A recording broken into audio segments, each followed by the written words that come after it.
Woo! We got a lot of Mortal Kombat 11 today. My name is Ultra David, and with me is Mr. Aquaman on that side of the screen. Everybody, what's up? Just want to remind you that the Mortal Kombat 11 Pro Competition is presented by PS4 Tournaments. Check out the PS4 Tournament Open Series. We got weekly competitions for all skill levels. Compete against friends and rivals for unique rewards. You can visit the PS4 Competition Center, the one destination that has Mortal Kombat content that gives an inside look at how top players play and tips and tricks for players of all skill levels. All you got to do is go to compete.playstation.com and sign in with your PSN ID. You can also easily see a list of available PS4 tournaments to sign up for. Here we go. We got a big tournament coming up where we are, and that is, of course, going to be North America West #1.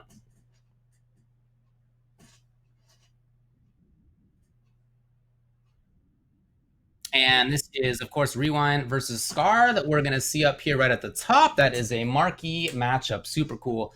We got Hatman versus Gambler. We have Han Rashid versus WoundCowboy. We have Too Easy versus Jueks. And that is a lot of great matches we're going to see up here, everybody. What do you think, Aquaman? There we go. You should be able to hear me now, David. What's going on? Like I was saying, we just saw the east side of things. You just showed the bracket for the West here in North America.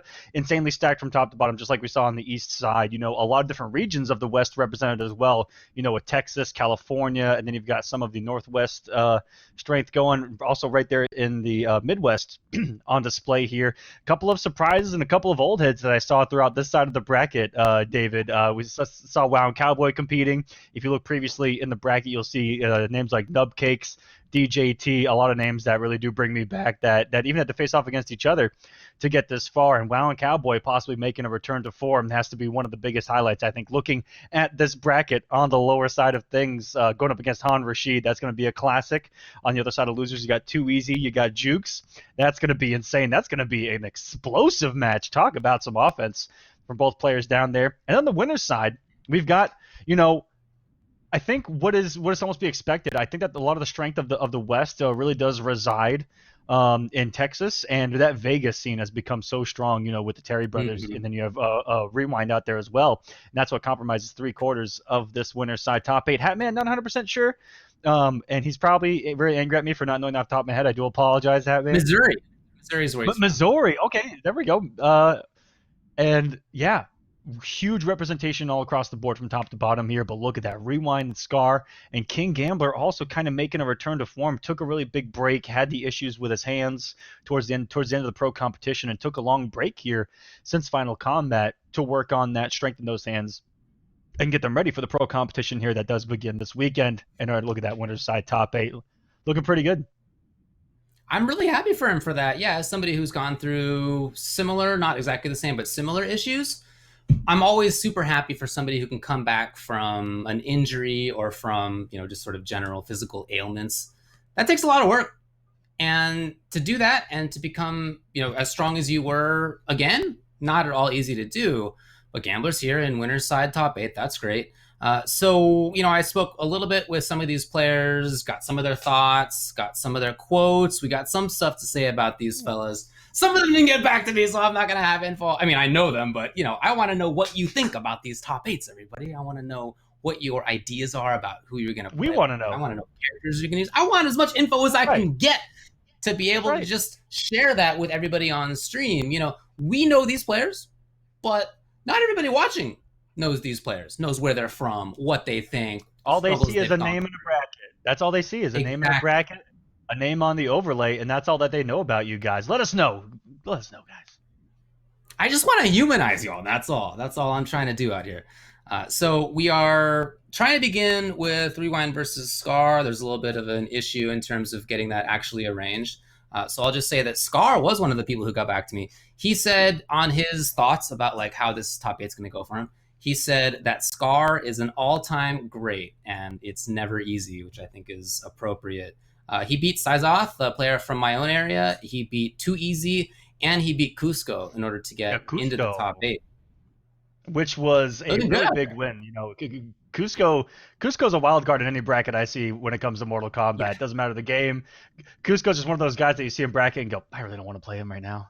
Like Yeah, like sometimes he wins like Texas Showdown. Yeah. Yep. Yeah. Definitely. He's just a wild card in there, so that's actually a really big win. Also beating, I think you mentioned Too Easy along the way on the winner side of things, and then Scar going through a couple of strong players himself. Crispy Fungus was in his path. It was a really strong collector. I don't know if he's playing collector anymore. Also a really good Sea of Thieves player. Just a random note on that. Thanks for saving me. Han Rashid. Scar had to get through Han Rashid, who was, again, I can put under that. You never want to play Han Rashid because he can beat anyone on any given day.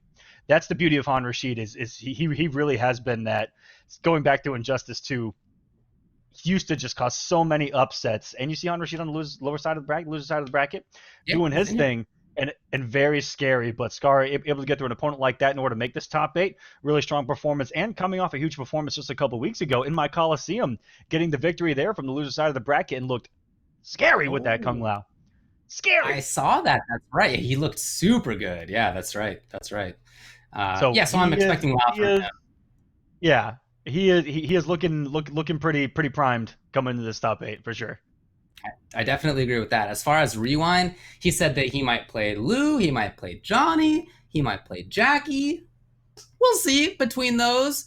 As far as Gambler goes, probably looking for Nightwolf here. He said maybe Jade. He also, as far as his thoughts on the matches in general, he just says one match at a time, which is a great way to think about this as well. And he also wants us to know, I asked, what is another quote you want me to say on stream for you? He said, anything can happen in Mortal Kombat 11. That is a fact right there. If I have ever heard one, anything is possible at any time for any reason. Getting some really big wins too, Gambler, through Nash fan Mike Trelinsky, who's coming over as one of the top-rated Xbox guys. And of course, Nubcakes, like I was talking about, Nubcakes was playing really, really strong. I think that he had fallen to Too Easy, really close on the loser side of things right before top 8. Had a really big run. And Hatman going through Titanium Tigers, one of the really big ones out there on the West Coast. That's a huge win. And going through, it's a low-key name in that bracket, but got a victory over Pop-Tart, who is a Kotal Khan player who's had amazing results of late, making really big runs in tournaments, and no exception here in the NA West portion of things. Made a really big run. So that's what I'm saying. Hatman getting that victory was actually really good because Pop-Tart's been causing a lot of upsets lately in those brackets. As you know, these online tournaments, I think we're finally starting to see some new names pop through those, and Pop-Tart's been one of them of late. So really good victory there, and definitely have had my eye on that path here on the winner's side. So Hatman, really good job there. KingGambler could be rocking that custom Nightwolf. Probably not gonna see too many variations away from the competitive side of things, but just a nice combination of competitive things that really rounds out Nightwolf's gameplay. Whether it be the command grab to complement the 1-1-1, or whether it be the tracks. You know what? Some people have even been using just the variation 3 from the competitive side. So I'm really curious what Gambler brings to the table here. If he's bringing damage, if he's bringing utility, he can kind of go of both worlds on that. You can have launcher. You could have Spirit Arrow as well for zoning and mid-range control, knockdowns and stuff. And so he said, what's up? Anything with mid arrow is usually a pretty decent loadout with Nightwolf. As long as mid arrow is pretty good. Yeah, usually you're doing pretty all right if you've got that locked and loaded there. and Hatman just got back to me. Yeah, he said that as far as his matches, he's just got to stay focused, and he thinks he has a lot to prove coming into this. That's a super cool perspective on this. As far as characters, he's looking for maybe Scorpion or Shang. And we are working on getting into this. And we do indeed start with Rewind versus Scar.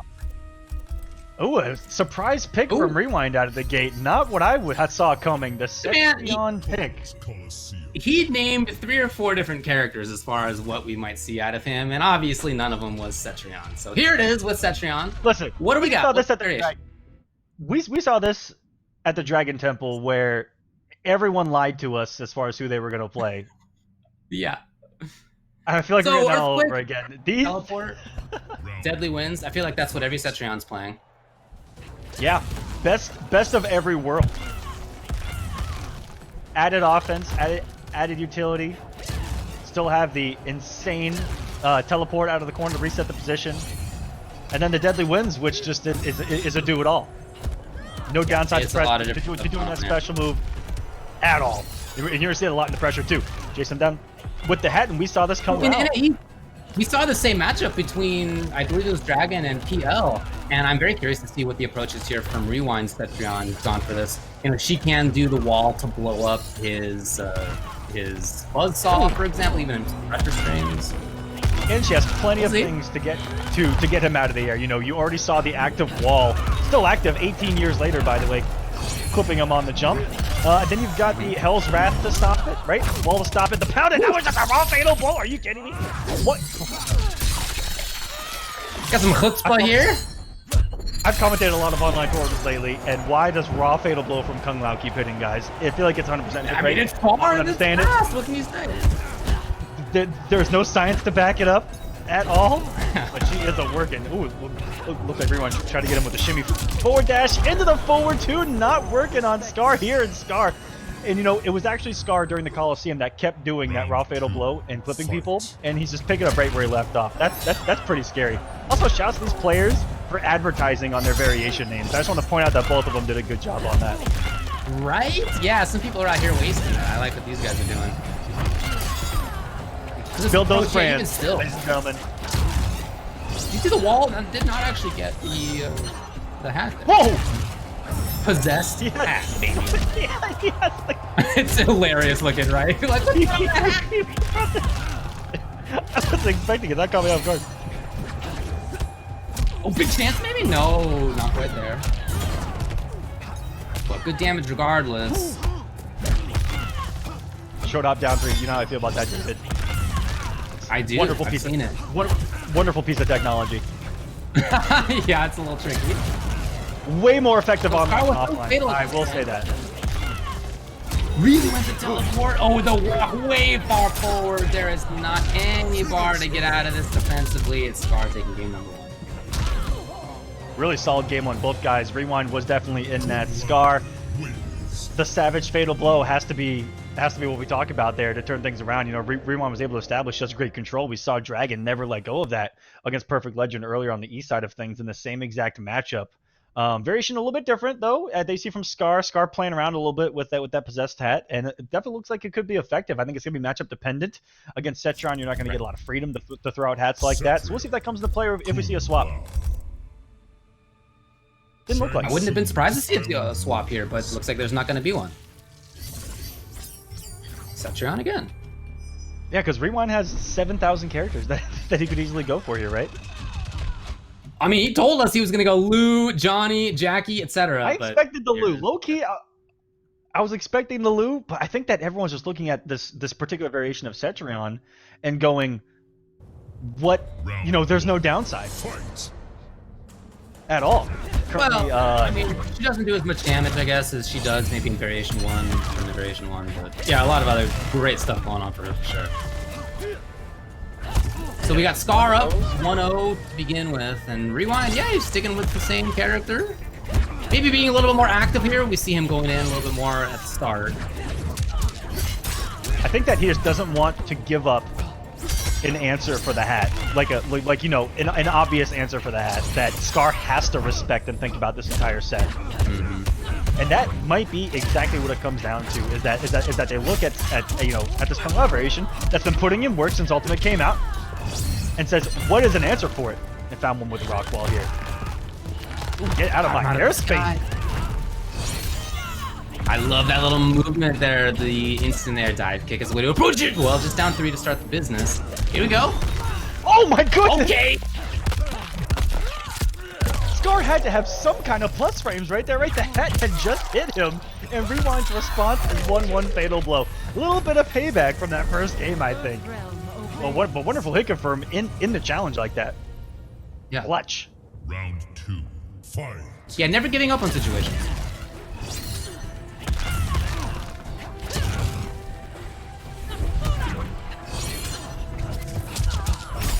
Nice. Okay, yep, big chance. Rewind out of there instantly. Something we've seen from a lot of Kung Laos recently too is a lot more jump. I think it's jump 2, where he kind of puts both hands out. Really effective jumping. It's very active.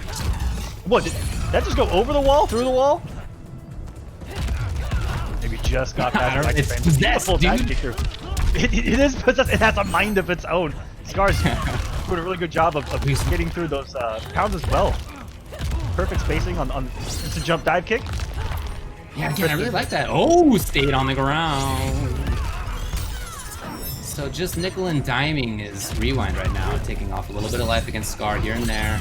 Chip damage here and there. And saving his offensive bar as well, it seems, for that kind of situation. Right? Yeah, just blowing it up each time. Now that does mean, well, Scar doesn't have offensive bar himself, so he's gonna need to hang out a little bit before he can get that back. Remember his blow. I half expected it. I half expected. Oh, not gonna get there in time, and tries it right. He tried it. He tried to take it. He tried to steal it, David. A Rewind shutting it down, as Mama Cetron is known to do with the pinatas all over the screen. Yeah, I like that. I like saving the offensive bar for wall into wall amplify. I think that makes a lot of sense, just to shut that down. She has as many offensive bars as Kung Lao has, right? We only got 2. And he needs to use offensive bar in order to keep the hat, you know, in that kind of threatening situation where he can release it when he wants to.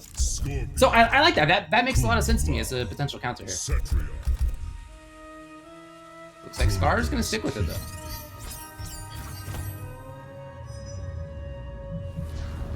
Yeah, any changes on the variation? I think it's the same. I think Rewind, looking back, it has absolutely done the right thing, and it's gonna be the same exact loadout Buzzsaw possessed hat here.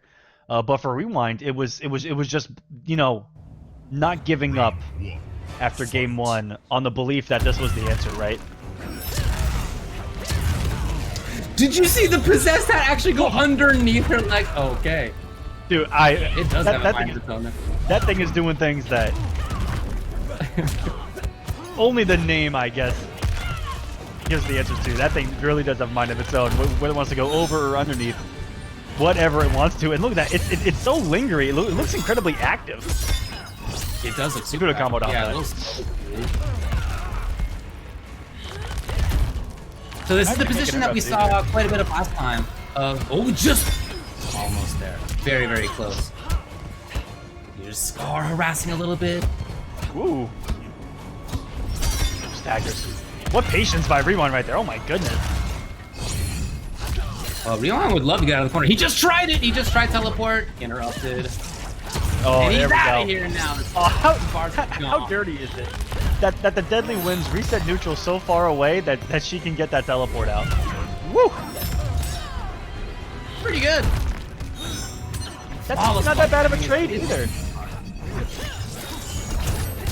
Wow!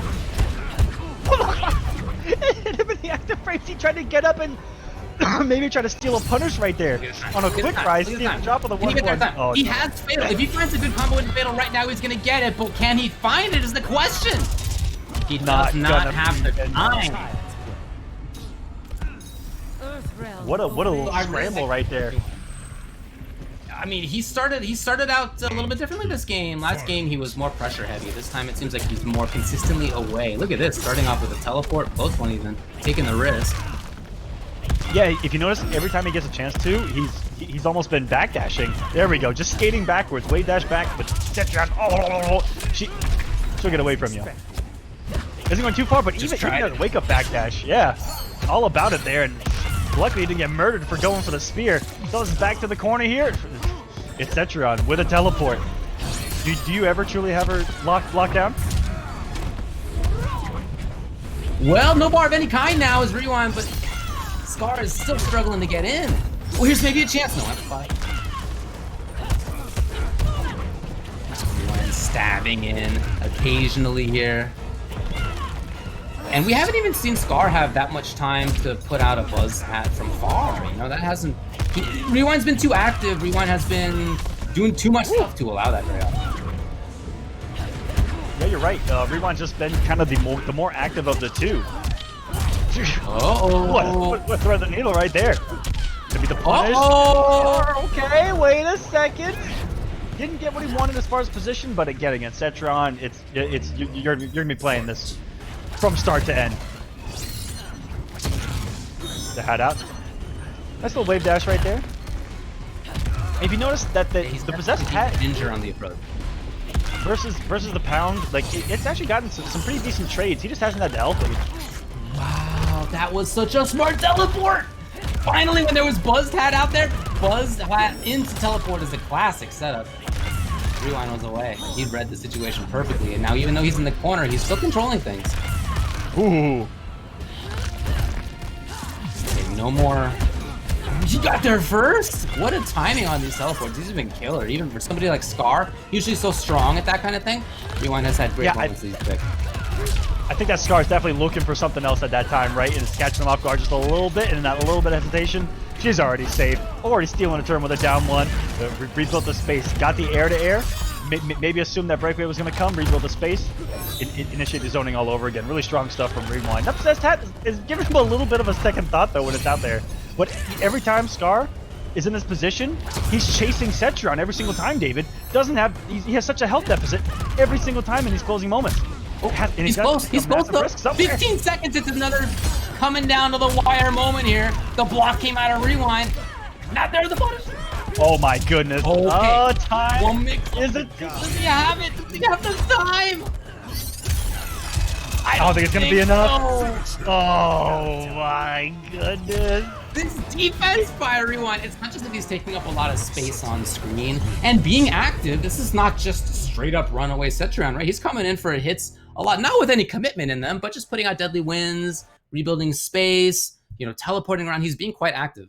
And then also, when it comes to these moments of him needing to just stay still, not get hit at the end of these 2 rounds that he wins by timeout, he did that too. He's got that side of things on deck as well. He's just playing it so patient. And it's not a playstyle that we're used to seeing out of Rewind an awful lot. Is that kind of more keep away? Rewind's across the board, I think, always kind of been an in-your-face kind of player. Well, he's playing this so smart, and he's playing the health lead perfectly every single time. Yes. Health lead, and then he goes away. But he's relatively active early on, up in his space. But I feel like to get the health lead, and then dip. So we got Rewind up 2-1 versus Scar. Scar chooses to run it back with the same variation.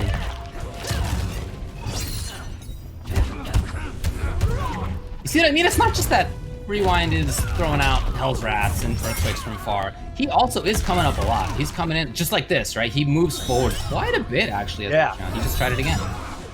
He's just dancing, and he catches a lot of the damage from those dashes, right? Dashes in, dashes out, and those raw specials, right? Whether it be the Rock, whether it be the Hell's Wrath, his teleports have been insane.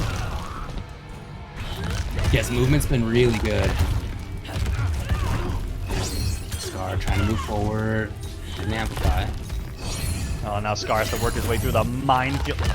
Oh, again, the teleport timings are so perfect for Rewind. Everything Scar tried right there. Came back to bite him as he goes back to the position he found himself in before.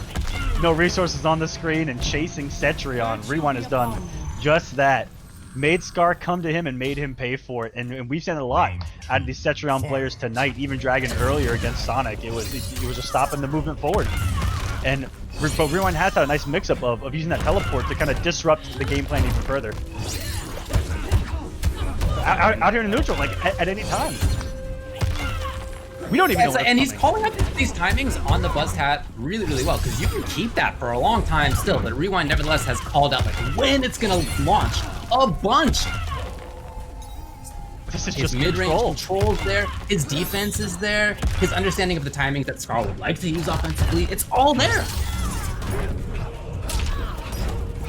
Deep jump kick right there. Close. I think Rewind still tried to wake up with a backdash right there. What a savage. I do the same exact thing. Backdash, yep. Rebuilding that space, try to teleport again. Scar was going to call it out though, it looked like. You got to jump back. Is he there? He's not there in time. And Rewind's away back to this range here. Oh, no, got it. He didn't expect it. No one expects that to hit. No one expects that to hit. Not even these guys at the highest level. Nothing. Okay. I don't think there was anything Scar could have done right there. A lot of unbreakawayable damage. Even afterwards, you would have been at chip situation. standing and should have jailed into chip pressure. So, wow, not what I expected really right there was Rewind after that first game really playing that matchup effectively. I guess that's the right word I can say is that he played that effectively. Yeah, again, it just felt like all the aspects of his game, his timings that he picked to try to move away, his backdashes like you were talking about, those were excellent. He very rarely got punished on any of those. And he moved forward a lot. He moved into range for things like forward 2, forward 2, 3, deadly wins, all that kind of stuff. 1 deadly wins. Just very slight pressure that if it hits, fantastic. If not, I'm at an excellent range that I like as well. And then he goes back to the sort of hit and run game. Yeah, and it was those hit and runs, you know, it was all the conditioning of those rock walls, of those teleports, of those Hell's Wrath. But more importantly, it was the rock wall in this particular variation of matchup because it takes away all the hats. But you know, all those rock walls and all those max distances that Scar kept getting clipped. You know, he eventually starts respecting those, and in that respect, dash up pressure, perfect mix up by Rewind. And how many times he did that throughout that set, right? Of you're respecting wall, okay, cool. I'm just gonna dash up in your face because I have a crazy dash anyway. What's up, Obsetrion? Whoa! You know? Yeah, that's 100%. And that is hard for a lot of characters to deal with, right? Like, there's a lot of matchups where characters can punish it, they can deal with it. There's also a bunch where characters like just don't have that great of a set of options. A lot of characters can, on a read, deal with it if they just expect like, well, you're not going to let the hat go right away. I'm going to be able to do something here. But there's a lot of characters as well that just are kind of stuck in these situations and have to make bad defensive reads. Cetrion is not one of those, it looks like. And so that was a really good pick right there by Rewind. Yeah, strong stuff. Rewind is going to move on to the winners finals. We've got action happening across the planet here, David, as we have got all of these regions competing under 3 branches here. You've got the Intercontinental Combat, Europe East, West. You've got the Middle East and Oceania down there. That is going to be the Australians duking it out. As far as a couple other spots down there, that's the Intercontinental. The top 8 will advance to a regional final. For that, you've got the North American League, NA East, NA West, that you guys are watching here today. The top 16 will advance to the regional final here. You got Liga Latina, Brazil, Mexico, Latin American North, and South. Where the same thing as the Intercontinental top 8 will advance to a regional final, and all 3 of these are going to be stacked. Liga Latina has been looking incredible lately, so has the Intercontinental guys. The entire globe is playing some good Mortal Kombat right now, David, and it's all going down here on the pro competition. Each region has 8 events per region, points on the line. Get to those finales, and that's where the money's going to be on the line. It's a great time to be a Mortal Kombat fan, not just for this, but there's a lot of stuff going on in the community as well. Hey, I mean, it's a bummer that we can't all hang out in person very often, but at least we have a game that lets us play online, and we have a lot of events for it. So we're going to the other side of winners top 8. This is KingGambler, as we expected, with the Nightwolf, but what variation is the question? And then for Hatman, it looks like it's going to be Jackie, despite him telling us that it's about to be a Scorpion, maybe it's going to be Shang. No, of course it's going to be the Jackie. Yeah, so Gambler, I saw him bringing the launcher, and I'm really curious if he's complementing that with command grab, and it looks... Yes, you are right. That is the command grab. So this is a cool variation of Nightwolf to me, because you have the launcher, and you access the launcher off of your main offensive tool, which is 1-1-1, and now you've got a second mix-up off of that that's unblockable. So that's what this variation is going to be all about for Gambler. It's going to be every single 1-1-1 and 1-1-1 becomes a mix-up, and it's some major damage.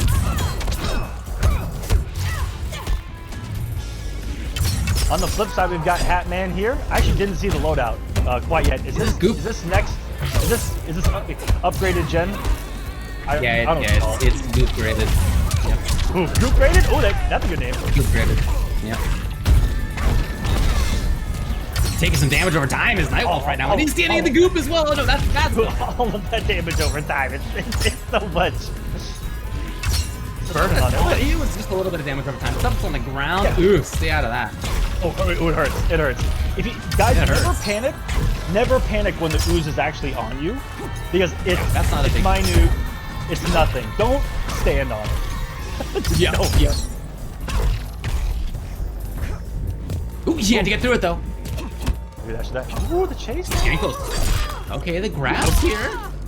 The character does snowball pretty well from the fourth row. And he does the big overhead and directing the fatal. Just keeping it easy on himself here with hit confirm and fatal blow. Great little comeback right there by Gambler. All right. What a cheeky Nightwolf move right there. Empty jump forward two. Fight. Gambler breaking out the early card up his sleeve right there, because he hadn't established much of anything in that first game, David, as far as that command grab, right? We haven't seen it.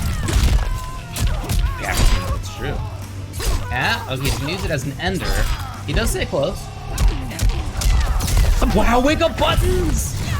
That was reactionary. That's really good, because, man, I feel like he may have reacted to that backdash by Gambler. It's not nothing really quick, but what a challenge, regardless. Super cool idea. Hatman, Slayered Hat. What a jump! And he's not going to get a conversion, though. Almost there for the end. Using that increased window on the flawless block timings for her pressure outside of the leap, or inside the leap. Very nice.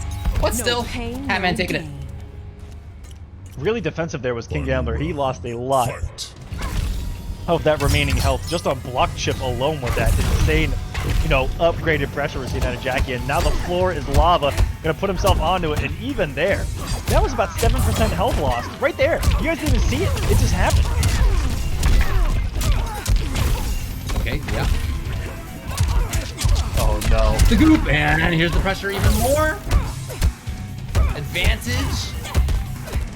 Taking as many turns as he possibly can. Back grab is even more. No reaction on the roll, and shot the wrong goop this time around. Breakaway. No breakaway. Interesting choice. Gonna have to come off it there, and Gambler is now on the hunt. He does have the launcher here. Some big damage. Aim's got the command grab mix up here. One command grab mix up, and it's over. Oh! And that may be what actually did it in right there. Hatman may have read that or have gotten really aggressive on the wake up button attempt. I don't know what just happened right there, but Gambler did have a lot of options after putting him in that kill scenario. Doing it for the Matoka. Oh, getting us started. What a comeback. Still one of the best win screens in this game, in my opinion. Super sick ender. I like that command grab. We didn't see it a lot, but you know the threat. Yeah. The threat's there. Obviously, exactly. Hatman knows the threat is there. And even me right there, David, I'm reading that he's going to do like a stand 1 command grab or a 1-1 command grab. And if he would have done that, he would have lost. Because Hat almost, again, I can't speak for him, but could have been galaxy brained enough to take the hit. Because again, if he would have done that, that would have been a game-winning read, I should say. What do we got here? That's a little too out there, though. Let's just say that. But these are the layers, and these are the things that these players think about, guys. Especially in those moments. Situation like this deep in bracket, winner's side top 8. Yeah, man. And Gambler's shown that he has this ability to make a comeback, even if he's down in life. Although he's not right now. He dashes forward at just the right moment, no offensive bar available. He's still harassing with the stand 1-1. Oh, it's so good. Ooh. Time for grab. Try to empty jump grab. Oh, no. Yeah, the interruption was there, but it did nothing. Okay, here we go. Finally. I'm beginning to think that every Nightwolf that does stand 3 is just messing up a flawless roll. Because I think it's working off. Okay. That's an anti-air. That goo is out, forcing the movement by Gambler. One thing we're going to talk about with that goo, now that we're seeing a lot more with this particular build of Jackie, is just how she's able to force you to move, and also kind of get you to walk into one of her offensive options. And even brought the knee, and the knee is low key kind of crazy. Oh no, you're bleeding here. That's GG's. All you can just put more down. No. Oh, I really like that idea right there. That was a super good call. But if he was, Hat does not have the air shrapnel, right? Just relying on the goop. Yeah, I think this is like basic leap without cancel. Yeah, interesting. Okay. Goes to show you the strength of really. You can just random select even the individual moves on Jackie and come out with something pretty good. I mean, the character's been great the entire time. Yeah, there's no doubt about it. right back in. Very competitive, but that's also pretty cool in that she has a lot of freedom in her moves, right? Definitely, she's got a lot of stuff to do. Right now, she's just getting beat up right there as KingGambler gets the combos he needs. Gonna have an offensive bar that just came back. Oh, what an anti-air! Here comes Hatman, trying it out. Ooh, I'm shocked that we haven't seen any tick throws at all. No, you're right. Yeah, not even one. The only command grab we've seen is at the end of a combo. Yeah, maybe right there as well, but he read it properly. Hatman tried to get out. Gambler knew exactly what was coming. Still not even. Gambler, he is playing the biggest no mix-up I've ever seen. Gambler needs to calm down right there. You know.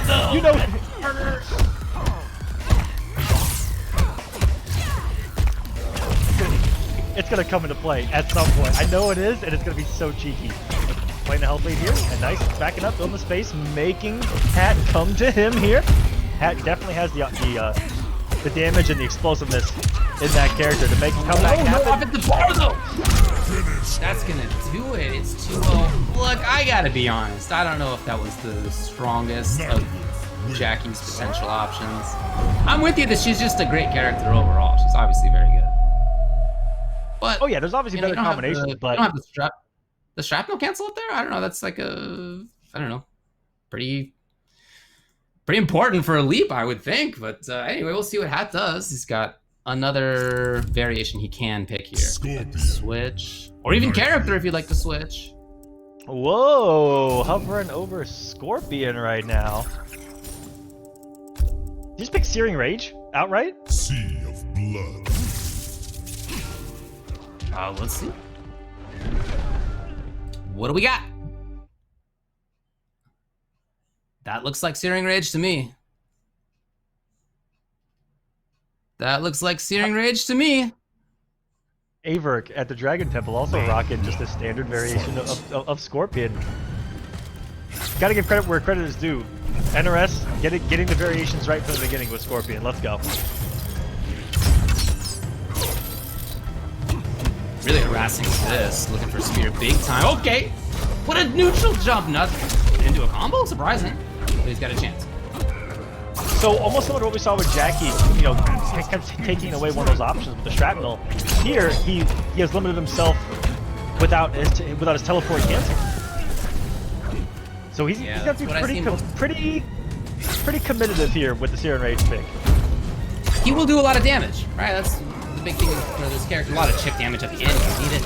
But the morality of the majority, maybe, of Scorpions that I see play are using teleport cancel. Teleport cancel plus like one other thing. Anyway, we'll see. He's got a life lead right now. He's backing off. He's playing it quite slowly. As Scorpion definitely can do. You never know when he's going to threaten his way in. The load start. Got it. That comboed. A lot of hit advantage on that jump. I think it's a jump too. I'm kind of shocked at that combo. Must be a big punish. Nice, really good on Hatman there, not to do that too early and actually chase him down. Knew that that string was gonna go pretty far forward. You talked about the damage. 469 damage. 469 damage. And then he felt comfortable enough to take a risk after that. Why not? He had defensive bar and he had done so much damage. Where's the flex steel guy? That's a lot of damage. I don't think it's a command grab. It's just consistently not a command grab, dude. It seems like it's an end. I would have got clipped. I would have read command grab about 7 times by now. Even 100%. Yeah. It's just not what he's going for. He's in trouble now. As Hatman trying to look for chip. Oh yeah. Is gonna get it there too. What a pick. Caught him with a couple of kind of, you know, that raw low, really turned on that first round. And Gamblers looked a little lost in the sauce here. He's just trying to figure out how Hatman's playing Scorpion here, because every Scorpion plays differently, I feel like, or a lot of Scorpions play differently. Here, he's not teleporting a single time. He's playing a lot slower, playing a lot more grounded, and he isn't even trying to like whiff punish an awful lot. You know, he isn't playing just around that kind of back 3 and forward, back 1 and forward 3 range. of Scorpion. He's gonna play outside of that. He's just big chilling then so far as Hatman here with this variation. It's been effective. But you know that, like with the command grab on Gambler's side, there's the threat of that teleport. Could come. Exactly. It hasn't been random, but as Nightwolf, you can't feel comfortable about just like doing arrows and right. I mean, you have to keep that potential in your mind. Fight. It's like, oh my goodness, never mind. Starter's big, yeah, defensive part. Get out of there. ASAP, looking for the overhead. Oh no, the overhead's not much damage, the low is big time damage. That's what's been working. Hatman is throwing like a trickier kind of thing. You know, I never see Scorpions just do like instant jump to, you know, lower back three. And the low has actually gotten Gambler multiple times into the big damage, into these health deficits. Enter again with command grab here, and he backs off. Sick! That was such a great keep up. No! Close up forward, half expecting that jump, and it turned to 50-50, and Gambler is gonna try to tie this up, coming in with the tomahawk. All the damage hidden here here with the lightning. 68 damage. That's an arrow. That's a shoulder. Oh, he's got to And worry for about Hatman, this he is down forward going to be in there. That's For sure. exactly what that down forward was gonna For go. sure. You already know it. For sure. And Gambler knows it. He's just trying to be away from that. Oh my goodness! I read command grab. I read command grab. 1,000% 1-1 command grab was coming in my eyes, and Fight. It's never come. this is some biased commentary. Do the command grab. Yeah, both of us. Good. Command grab players, but we're not seeing it. I feel gotta be something with the conditioning here. Because Hatman has been kind of aggressive, you know, in those staggers with Gambler. Gambler might just not believe in it and believes that those 1-1-1s are going to lead into the Rising Tomahawk.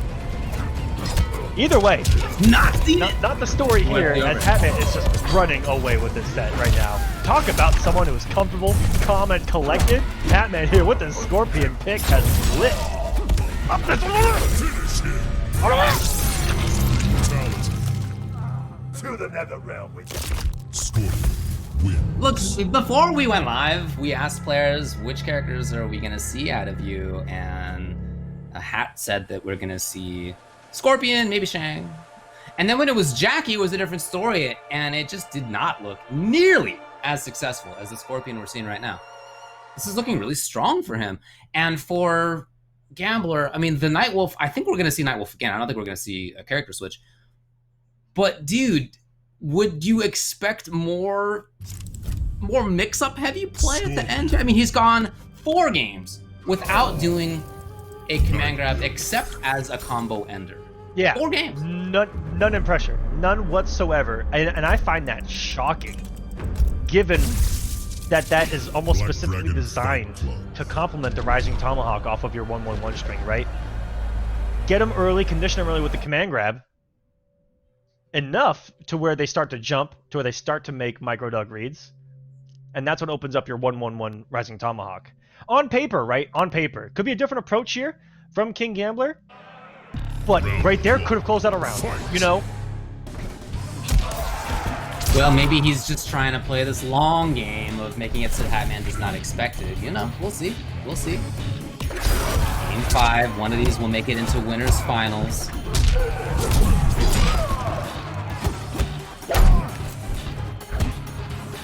Every single 1-1 I'm just kind of looking for it right now, but boy, it's happening Right, yeah. so well. It's been oh, there we go! Oh my god, it worked! Uh-oh. Bringing out more mix, we'll see. 100% hit rate, by the way. Yeah, you're right. 1 for 1, baby. Ooh, the fire's up. Look, the range was up there. He didn't too far. A lot of people are finding those jumps. Noob Saibot has one, Kung Lao has one, with their jump 2s and jump 1s that are incredibly far-reaching, that are just really tricky, and Scorpion's looking like it's kind of joining that crew. It is. That's gonna be the round, KingGambler! Trying to put a tomahawk in this reverse 3-0 from Hatman. He's 1 round away from stopping it, but boys, this Scorpion turned everything around. It does look so strong. This is on the winner's side, by the way. Loser not even eliminated. Both of these guys made it through the winner's side. Through some insane players. We went over it earlier.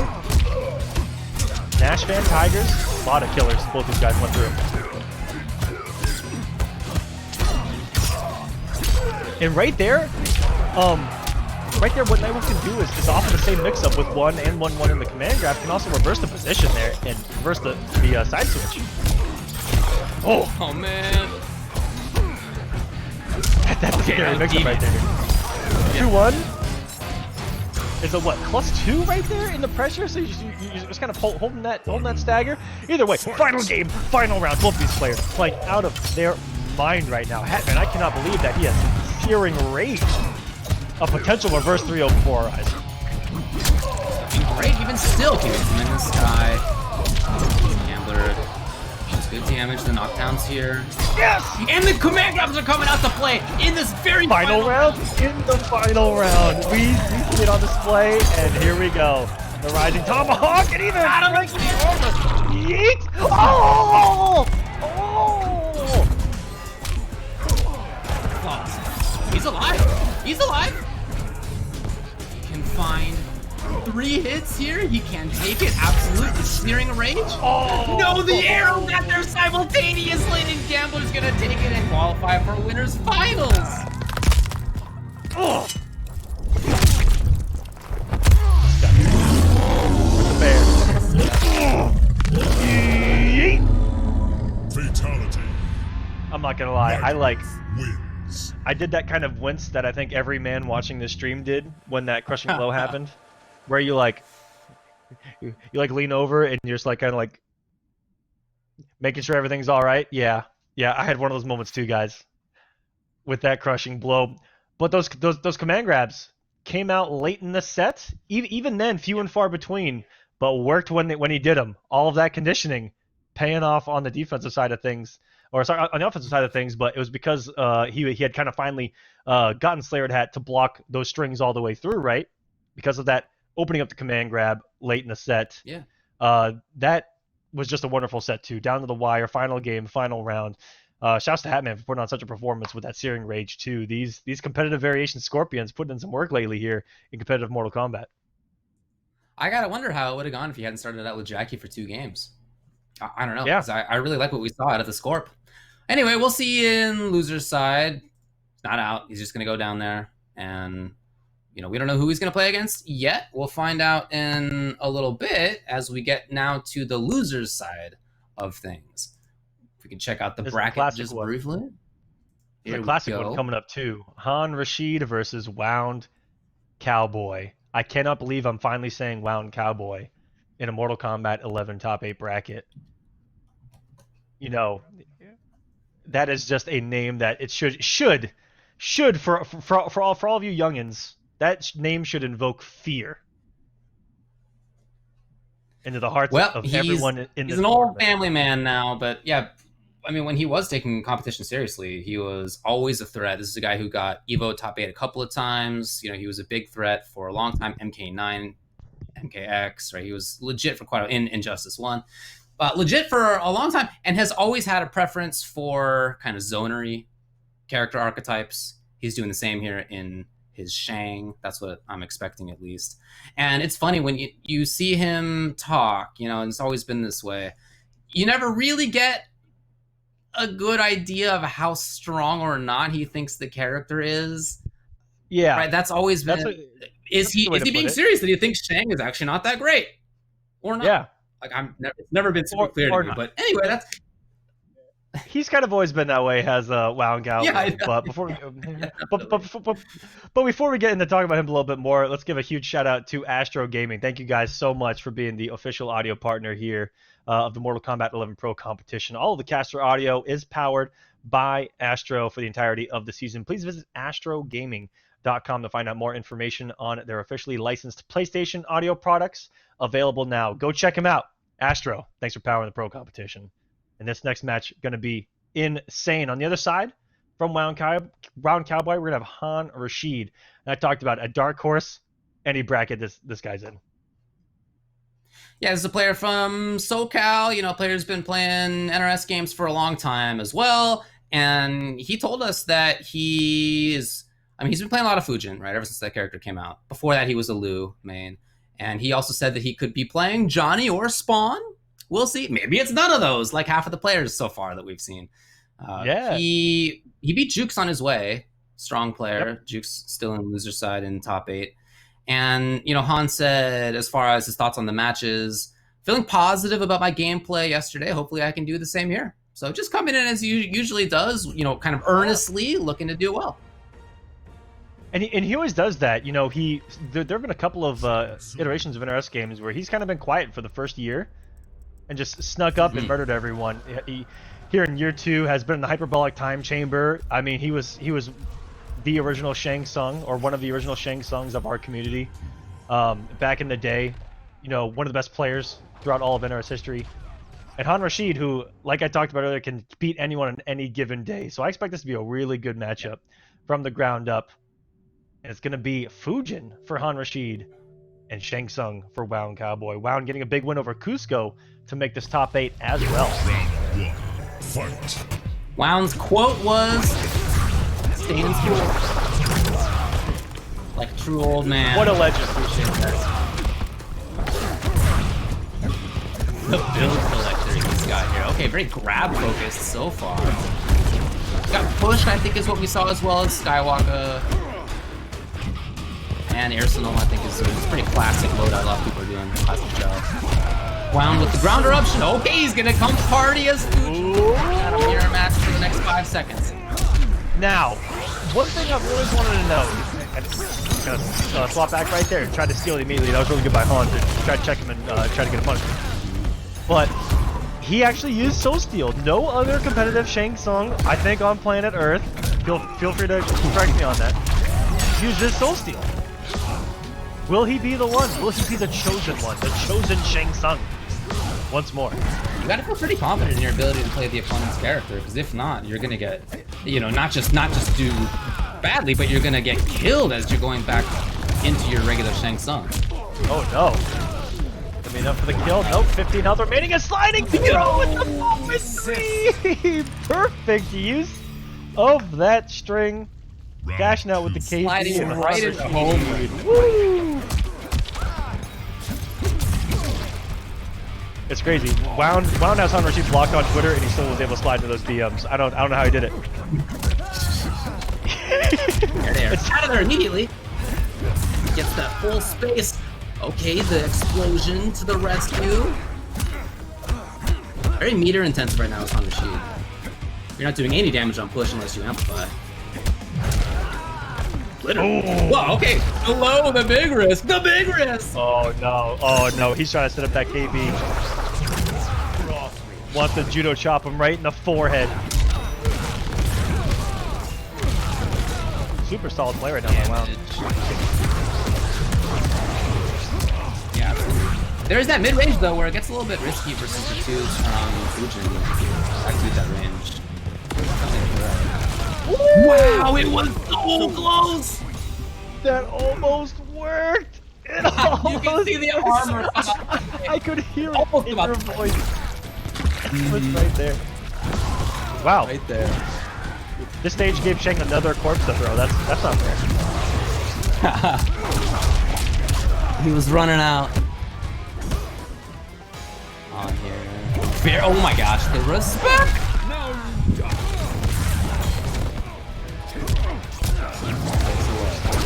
Lovely whip punch out of Han, and he's got some corner pressure here. Will it be stronger? Yep, in there. Ooh, that's a roll. Check with the throw. Tried to do something right there. I think he tried to come in with the safety of that string, just with the whiff. Not letting that second part come out. WoundCowboy, I think you could just done one fatal blow right there. Not 100% sure. I kind of think you're right. He's going for chip now. Can he get there? And he puts out one of the scariest jump kicks in this game. Shang Tsung's is that perfect 45-degree god kick that you want in a character. That angle, it's like a knife coming out of a hot piece of butter, you know? Yeah, it's this angle that so many characters have so much trouble with. Big air to air. WoundCowboy taking game number 1. That's a close one there, and it's such a cool matchup because you have, you know, Shang Tsung throwing out all of these zoning tools anywhere on the screen, and you have Fujin that can kind of, you know, be that threat that could go from full screen to in your face in just a second in one Skywalker, right? In 1-4-3. Fujin. And how that's coming to play, you know, these were playing mind games everywhere on the screen, whether it be full screen. WoundCowboy's trying to throw something and say, is he going to do that? Is he going to do this? Do I place it here because of that? Do I place it there because of that? Constantly happening in this matchup. And yeah, and I like the switch you pick too, because there is that push there. So you have, I don't know if you'd call it zoning really, but you do have a full screen threat. You have to amplify it for it to do damage, but you do have this threat that makes zoners think twice about whether they're going to go for it. Wow! Okay, starting the party early. Yeah, it's just unfortunate that if Sheng does one corpse drop, you have to do about 14 of them to catch up. Right. But you're right, it is an option, and it is something that, bam, check it. Yeah, it's... But Wound, gonna be... Trades don't matter on it, right? Like, you literally aren't doing damage unless you're down. Yeah, and you know that Wound knows that, right? He's gonna sit back and go, I'm winning all these trades, I'm perfectly fine. Ooh! Messing it up a little bit, was Han? Trying to move forward. Great little whip punisher. Here's the flawless. There's no meter for the up, but it's okay. He's taking advantage. Hit a little bit. He's looking at Hicken from that 4-3 by itself, by the way. Oh, these boys are out here swinging right now. Han Rashid may have messed up right there. Such an instant jump normal. Could have been an air-to-air read that he had lost multiple times, but why he did it so instantly. Unfortunate input there. Whoa, we got the first. That was big, right? That's kind of godlike. Gorgeous. That is a little weird to punish. So now Wound. He could threaten the corner. Yeah, Cowboy's here. Okay, waltzing in. Not sure if that's really what he was looking for, but it all did pay off. And now we got this full screen control, a little bit of it anyway. I've been very impressed with WoundCowboy zoning right now. He has placed his zoning so well. That's always something to keep a look at, guys. Yeah, you can be like, oh, he's just throwing stuff. No, it's where you throw it, and that's the art of zoning. Especially against a character like Fujin, who has so many options to get through your options. He's gonna be able to break it. Yes, gets out the fatal blow. Of course, come off at the secure the round. Yes, that's been huge. You're right that typically Cowboys had really, really good positioning, as he usually does. That's something we've expected from him for a decade now, almost. But when it comes to Han Rashid, he's been able to sneak in there.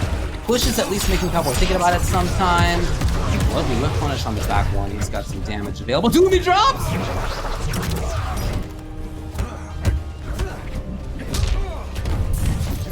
No, that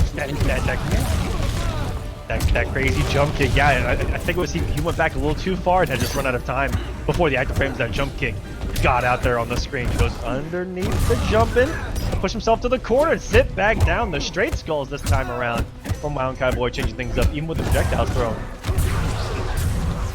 Out of there. Can we get a punish? Not quite. And no offensive bar, but still we do have some control. Not for long! Will he break? No, that was the read! Han is coming to life right now, though. Wait a second. Oh, there's Cowboy taking the life lead for sure. Super close right now, though. Oh, he jumped in! And he was gonna break. Got some huge damage! Wait a second! Han Rashid! Taking that with the interactable. That was... I don't even think Wound was ready for that. For just how quick that interactable gets you from point A to point B. Assume that he would have been safe with a little bit of recovery on a Skywalker read, maybe? Like, worst case scenario, right? Worst case thought that he may have been safe throwing that. And Han Rashid card up his sleeve. Beautiful, beautiful use of that. To take that and to do the early down two in case of the breakaway. Got the best of both worlds. Got him off the defensive bar and got the max damage of the down two right beforehand. Yeah, bit good of a sequence for Cowboy that he broke away like a little bit too late, right? After the down two had already connected. But still, wow, this is a really close set. I like this so far. And even after the breakaway, it looked like WoundCowboy tried to get really aggressive and wake up buttons. I think that one frustrated him a little bit. 8 the back 1-1 for the victory for Han Rashid. 1-1. This is a good one. Cowboy with the old man Shang. It's appropriate. Oh, it's so fitting. It's very fitting. Is WoundCowboy old? I have no idea. I mean, compared, well, he's been playing for, you know, whatever MK9 came out, 9-10 years at this You're right, point. he's old. Is he literally old? I mean, none of us is actually old, dude. But, you know, I call myself old. I'm not old. That's what I'm telling you. Please believe it.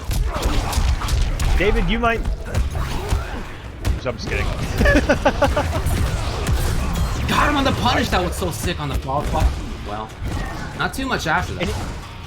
He was still able to reverse position too. There was Han Rashid. You see the last second glide to the it double hopped the corpse there, where he was behind and then in front at the last second. I think that was really good manipulation of it by Han Rashid, saying you're gonna stay into this corner. Short hop kick, the forbidden attack. Instant overheads. What is this necromancy? Look at this harassment. Yeah, we've already seen the punish a couple of times here for Han. That range right there, and I'm surprised to see Cowboy walk into it. He walked purposely right up to that exact spot and brought up the upskill.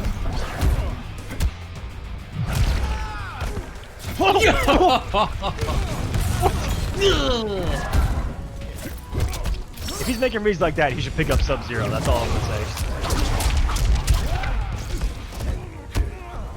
Okay. Attack and instantly into the upskill.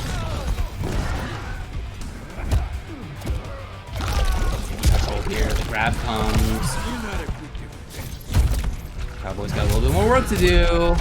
And the low again, just taking movement at that range. Not even overhead low mix-up, it's just calling out the opponents trying to walk around. Yeah, it's actually not that crazy of a read if you think about it. You know that your opponent wants to get in. Yo! The back kicks!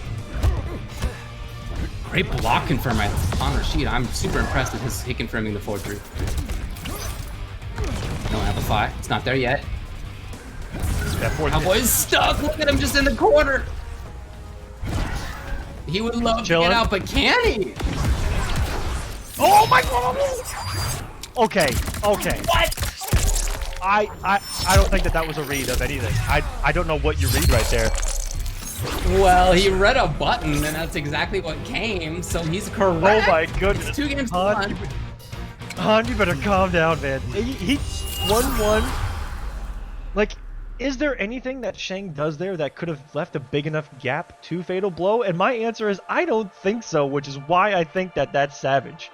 It's definitely savage. That's a good way to put it, but it worked, so what can you say?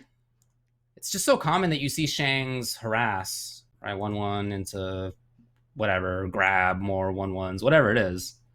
It's not plus. I think it's -2. You might call me on that, but I think it's -2 on block. So I mean, it's not like it's you can fit in stuff in there. And Han decided to fit in a Fatal Blow, and he was right. Sometimes you're so galaxy brained that no one else on Earth can understand you, and that is Han Rashid sometimes. Guys, go back to more recently in Injustice 2. Go back to some tournaments where you look at the bracket and just watch Han Rashid kill every top player on the planet. This is the caliber of player that we're talking about. Han Rashid is that guy that can beat anyone on any day in these games. And with reads like that, For a long time. Yeah. could keep it up here. Good right now. One more game and he moves on and loser side.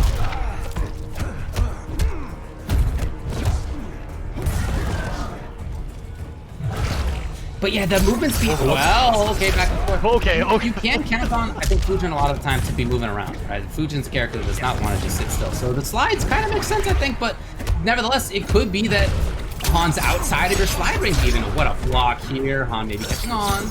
Wow, that was such a good block. And again, that becomes a 50-50 if you got the rope down. Couldn't even get out the last hit of that string. This is Han in control. Han just took the wind out of me, and that is not a pun on Fujin, by the way. I'll go and stop that right now. Got a lot of work to do. 30 seconds. Doesn't do any damage. Not gonna hurt him from this range. With meter now, yes it will. Look at that! As he had frozen and he knew it. Versus WoundCowboy. Knockdown into the chase! Too far. It's match point for Han. Round 2. Fight. Okay, Matrix Han Rashid.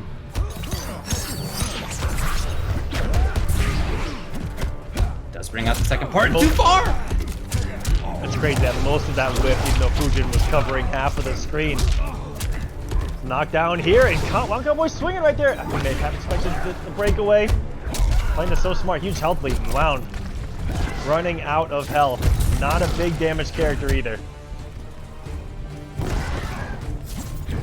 Yeah, he's gonna need to whittle away a lot of life here as Han just wave dashes in there just like that. He's all over the place right here. The threat of forward 3, a push. Yeah, forward 3 yet again. The grab is gonna do it. Wow, no! Brutality. I bid you farewell. Oh, that was unnecessary. That's a lot of Again, blood. I think it's super cool to see Cowboy up here in top 8. So congrats to him for doing it. That was great. Love to see more of that. But, you know, I'm also really happy for Han Rashid, fellow SoCal player. Been strong for a long time. And he's going to move on into the next round of losers side, where it looks like he'll play against Scar. Yeah, really good adjustments. It looked like he had finally gotten comfortable being a little more aggressive moving forward. You know, we saw less specials and forward threes, and we saw more wave dashes, I think, as that set went along. And look at Fujin's wave dash, take it in the lab, and you'll see him go from full screen to in your face in about half a second if you can only and only if you can actually do it, right? It is a higher execution thing to do in Mortal Kombat 11, which is actually being consistent at wave dashing, especially beyond a certain point. You know, I like to put it kind of the double wave dash, which is just canceling one dash into another, is one of the easiest things to do in MK11, and I say that as a Kodokan player, so that comes with a bias tree. But the double dash is really easy to do. Triple dash is pretty easy to do, but beyond that, it gets really hard, even for people that are really good at it. And so when you see like dash dash dash dash, that's someone that's really good at wave dashing, and you saw that once or twice there out of Han. But even that double and triple range, able to close that gap so much faster, and it's harder to react to on the defensive side of things, right? If you're sitting there looking for the Skywalker, if you're looking for the forward 3, and he's dash dash right here in your face, it becomes a lot scarier in a situation. So Han Rashid with some good execution to complement the Fujin. Really good stuff. I thought he looked great, for sure. Lots of exciting stuff there to watch. A lot of exciting stuff to do over on PlayStation, if you want to check that out, where you can play. This is the MK11 Pro Comp presented by PS4 Tournaments. Weekly competitions for all skill levels. Compete against friends and rivals for unique rewards. You can visit the PS4 Competition Center. It's got an inside look at how top players play and tips and tricks for players of all skill levels. Check it out at compete.playstation.com. Sign in with your PSN, and you can get the party started. Absolutely, guys. Compete.playstation.com is that easy. Go sign up, enter these tournaments yourself. All those regions available that we talked about earlier, all around the globe. Go ahead and join 8 weeks of action. So get in there, and you could be right here. We could be talking about you in these brackets. So get in there, sign up, and hopefully get some W's. All right, well, coming up next couple players both need W's. This is going to be Too Easy and Jueks coming up next in loser's side. So this is going to be an offensive players match right here. This is what I'm reading. We'll see. So Too Easy lost to Rewind. It's only lost so far. Rewind's looking pretty good. He's in winners finals. And beat Nubcakes. Too Easy beat Nubcakes in part to get here. Says on his matches, "Oh, my first match is an upgraded Jackie. See y'all in week 2. He also says, "Too easy" is his quote. As far as Jueks beat Crispy Fungus, Titanium Tigress to get here, only lost to Han Rashid so far, who also looks good as we just saw. Says it'll be a tough one since Too Easy uses Cetrion, and he's had a lot of practice with her, so it should be a good match. But and it's not what Too we're Easy told me whatsoever. it's not going to be a character that he typically picks. He's not going to play a character that we're used to seeing from him, and indeed, it's going to be Shiva. Somebody skipped leg day. for do we the have Dragon Stance? Did you see what the build is? Yes, we do. That's the tone I Yes, use we for any- do. Round one. Fight. Dragon is the character that a lot of people started seeing last weekend at the We Play event, where of course Foxy and where Tekken Master used the character really well. That stance is strong, there's no doubt about it. There are some things that you can do, some characters can press buttons in between. I don't think, oh, I should say not just buttons, but some specials, some trades and the like. But you're making reads. You know, you can flawless block as well. You're making reads in those situations. And The way that, from range, it does control her movement pretty well. the way that we like to talk about Dragon Stance in talking with a lot of the players that had to deal with it at that We Play event, and the way I phrased that, again, had to deal with it, was that, you know, you have to show them that you do have, that you can deal with it, right? If you show them flawless block, if you show them trade, little things like that, then it gets you to layer 2 behind it, which is the fact that she can cancel it meterlessly. Fight. So, but it's early on, like you talked about, you have to be the one to kind of show that and get her to the next levels of mix-ups. Otherwise, you're just going to get bullied by this stance. Oh, big chance, big chance. Here's Jueks. Grab, it's into the corner now. It's easy, wow, to roll into buttons just like that. Looking for the break, nothing came. In the corner, this is definitely better. You know, in the corner, the characters who can trade in between string into activation. Here we go with the big read on down 2. Oh, it's gonna hurt. AD. Applies the Is he bleeding. taking the skies? Oh no. Oh, that's just wrong. Well, this is Jueks on making his way back in. Oh no, he gets sniped. Anti-air right there. Look at her. In the sense of a holding cannon fired up at an angle. The battleship Shiva right there with anti-air guns ablazing. Isn't it crazy how fast that fireball leaves her hand? She yeets it at a flick of a wrist. It's definitely And it has legit, just man. shown- There's no doubt about it. It's showing why he brought this variation. And we saw that. Yeah, and man, it is even a menace at full screen, and mostly because of her ability to do the upshot and stop those approaches, right? Oh, very, very strong, and it just takes a big read to get through. And this is a character that I think works well versus Jackie. You know, you can see preemptively kind of looking for air control, as we just saw right there. And Jueks is just gonna play Jackie. I mean, I almost never seen him play somebody other than Jackie. And in a moment like this, I would expect him to just go back to it, which he is. So I think that this is a great pick by Too Easy. That mid-range, that far even control, the chip damage up close, the fact that on actual confirm you can also do damage because he's got the rush punch, whatever it's called. Oh, look at this backdash into this activation as well. And the amplify is that super slow thing, and there's some real obnoxious setups with the stomp in conjunction with that. However, there's a range there, okay, we just saw it, just find it, where the low There we go. fireballs, not literally low hitting, but they will whiff, and also if you neutral duck against the straight ones, they will also whiff. There's a range where that's like that. Oh, the big read? With no breakaways, it's gonna be a big cash out here. Just how big? Gonna need one more. Guns below. Jueks, applying this pressure, but so much damage has already been done. Here we go. What? Punch walk? Just like that with fatal blow?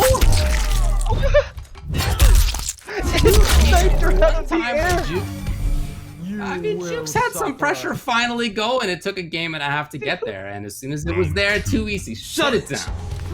He woke up with the Shokan haymaker, clipped her out of the sky, said, "Get back down here, Miss Briggs. We're not done here."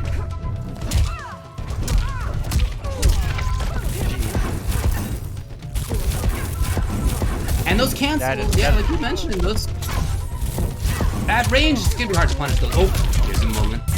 There we go. Oh yeah. That's the beauty of this character is it doesn't take many reads, and they are gonna be there. But early on, there's the golden turn. Uh-oh. That fireball Brilliant. stance cancel, that is always, it's minus double digits. But you gotta call it out, right? It's just a specific read you have to make as a defender. No bar to back that up. Ooh, that got scary. He gets scary. He didn't have leap, none of it scary. Had enough sport. I hate to be the one to say it, but he, just like earlier, probably should have come off that fatal blow right there. Instant air-to-air fatal blow. Oh my goodness, and it's gonna cost him. I think Jueks had it right there in the corner. Was trying to cash out with something a little more optimal, tried to save that fatal blow. I think that's the second time that we've seen it cost someone here tonight, David. Hard to be that aware all the time, but at this level of play, it's one of the things you need to be doing. So Too Easy was one of the players who was there at the WePlay event last week. And you know, you ran. I'm sure y'all were playing in the back as Definitely well. learned something. Yeah. Yeah, exactly. Definitely, yeah. Definitely took something away from that event. That's for sure. But as we saw, even at that event, a couple answers kind of were found, because everything that comes out of that stance happens to be a projectile. There's characters that can take away projectiles in this game. But for Jueks right here, you mentioned doesn't play many characters outside of Jackie. I think he had a Sub-Zero really early on in the game. I could be wrong about that and lying to your guys' face, but I'm pretty sure he played Sub-Zero at an early Texas event. But again, I could be wrong. But upgraded time. I mean, if I've ever seen him play anything else, it's been a long time since then, and he's been comfortable with upgraded. Look, I mean, upgraded herself got a couple of nerfs, I guess. There's a greater flawless block window on her pressure from the sky. The dash punch is unsafe now. Like a couple of things. But most people who are playing Jackie have moved on to incorporating the goop as well. And he's not doing that. He's playing a straight up upgraded Jackie. Yeah, goop clinch as well. Edge of the arsenal. Oh boy. Oh no. It's a really hard situation to deal with. Yeah. Stun gun headbutt, baby. No ender. Challenge. Want to overcommit like just in case the early breakaway on the 2-1, I guess. Just guaranteed damage right there. Guaranteed damage. Woo! The queen is about to collect another victim here, David. Match point now for Too Easy. Fight. Looking really strong. What I call the full juggle. Oh, okay, that was the three of them though already was awesome. Easy, almost waking up with a down. You tried that anti-crossover launching down too. I respect it. No offensive bar though, unfortunately. Here it is. Jueks? Coming to life, maybe. And the grab works. Okay, well, look, it's going to be a very long road because Too Easy's already at match point, but Jueks looked really good in that round. Fight. Starts off with a big read. Kept the read good. It was right as Too Easy got the breakaway. He does on the back of Jueks' mind. Tagging in the assist too. That's unfair. Gonna need it right now, as the bleed is. Whoa, okay. Look at Jueks doing damage to himself, but all right, no big deal. He did way more to Shiva. Trying to steal a turn in there. Oh. I think that he even tried to like double, like he tried to get to the peak of his jump right there, the peak of his leap, and then shrapnel up and still. What a mess. Beautiful game there. But it was crazy how he was still able to get sniped from that high up, off of the Too Easy read of the upshot or of the up fireball out of the Shokan stance. But Jueks coming to life. Those reads are there. Jackie's pressure is still insane as long as he can close the gap. At worst, 3 times in a round. So if he can pull this off, or if he can get in just once and just never let go of the gas pedal, because we do see Jackie do that an awful lot, where she just has to get in one time. She has the mix-up available, the damage to back it up, and this is doable. Definitely still a big threat of a character. Yeah. One wrong fireball out of that Shokan stance. She's coming in from downtown for 300 plus. Right. Yeah. I mean, that's the thing that typically Shiva. I mean, she'll do good damage if all the fireballs hit, but she is taking a risk on those, just like this. Okay. As Jueks finds, even in the breakaway, 200 damage. There's another 200.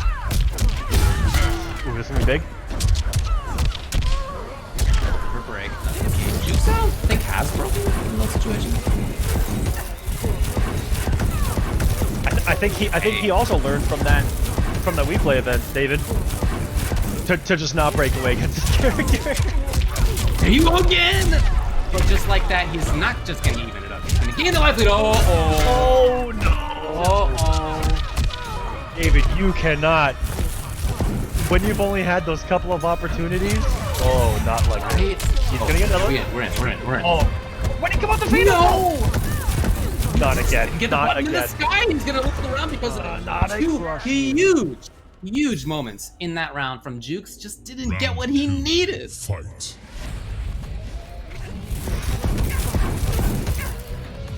Jueks is gonna need a lot of mental fortitude to come back from this. Okay. Beginning. Or a 9-frame mid. Also pretty good. The setup. And I think 2Easy's only gone for the cancel one time so far. Almost never. Yep, just content to take his chip. Ooh! Tried to stay on top. I like the idea.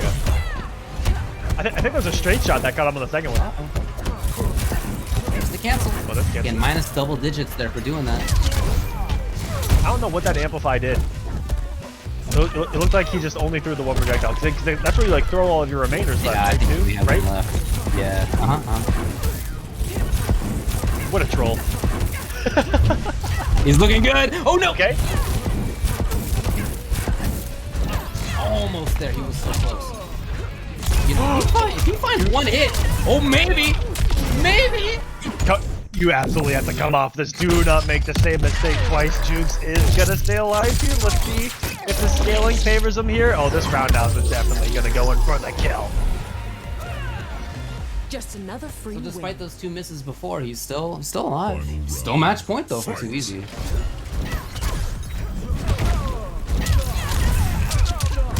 Starting it. Oh! Okay, the mix-ups are working out, and the grab. Jueks is alive.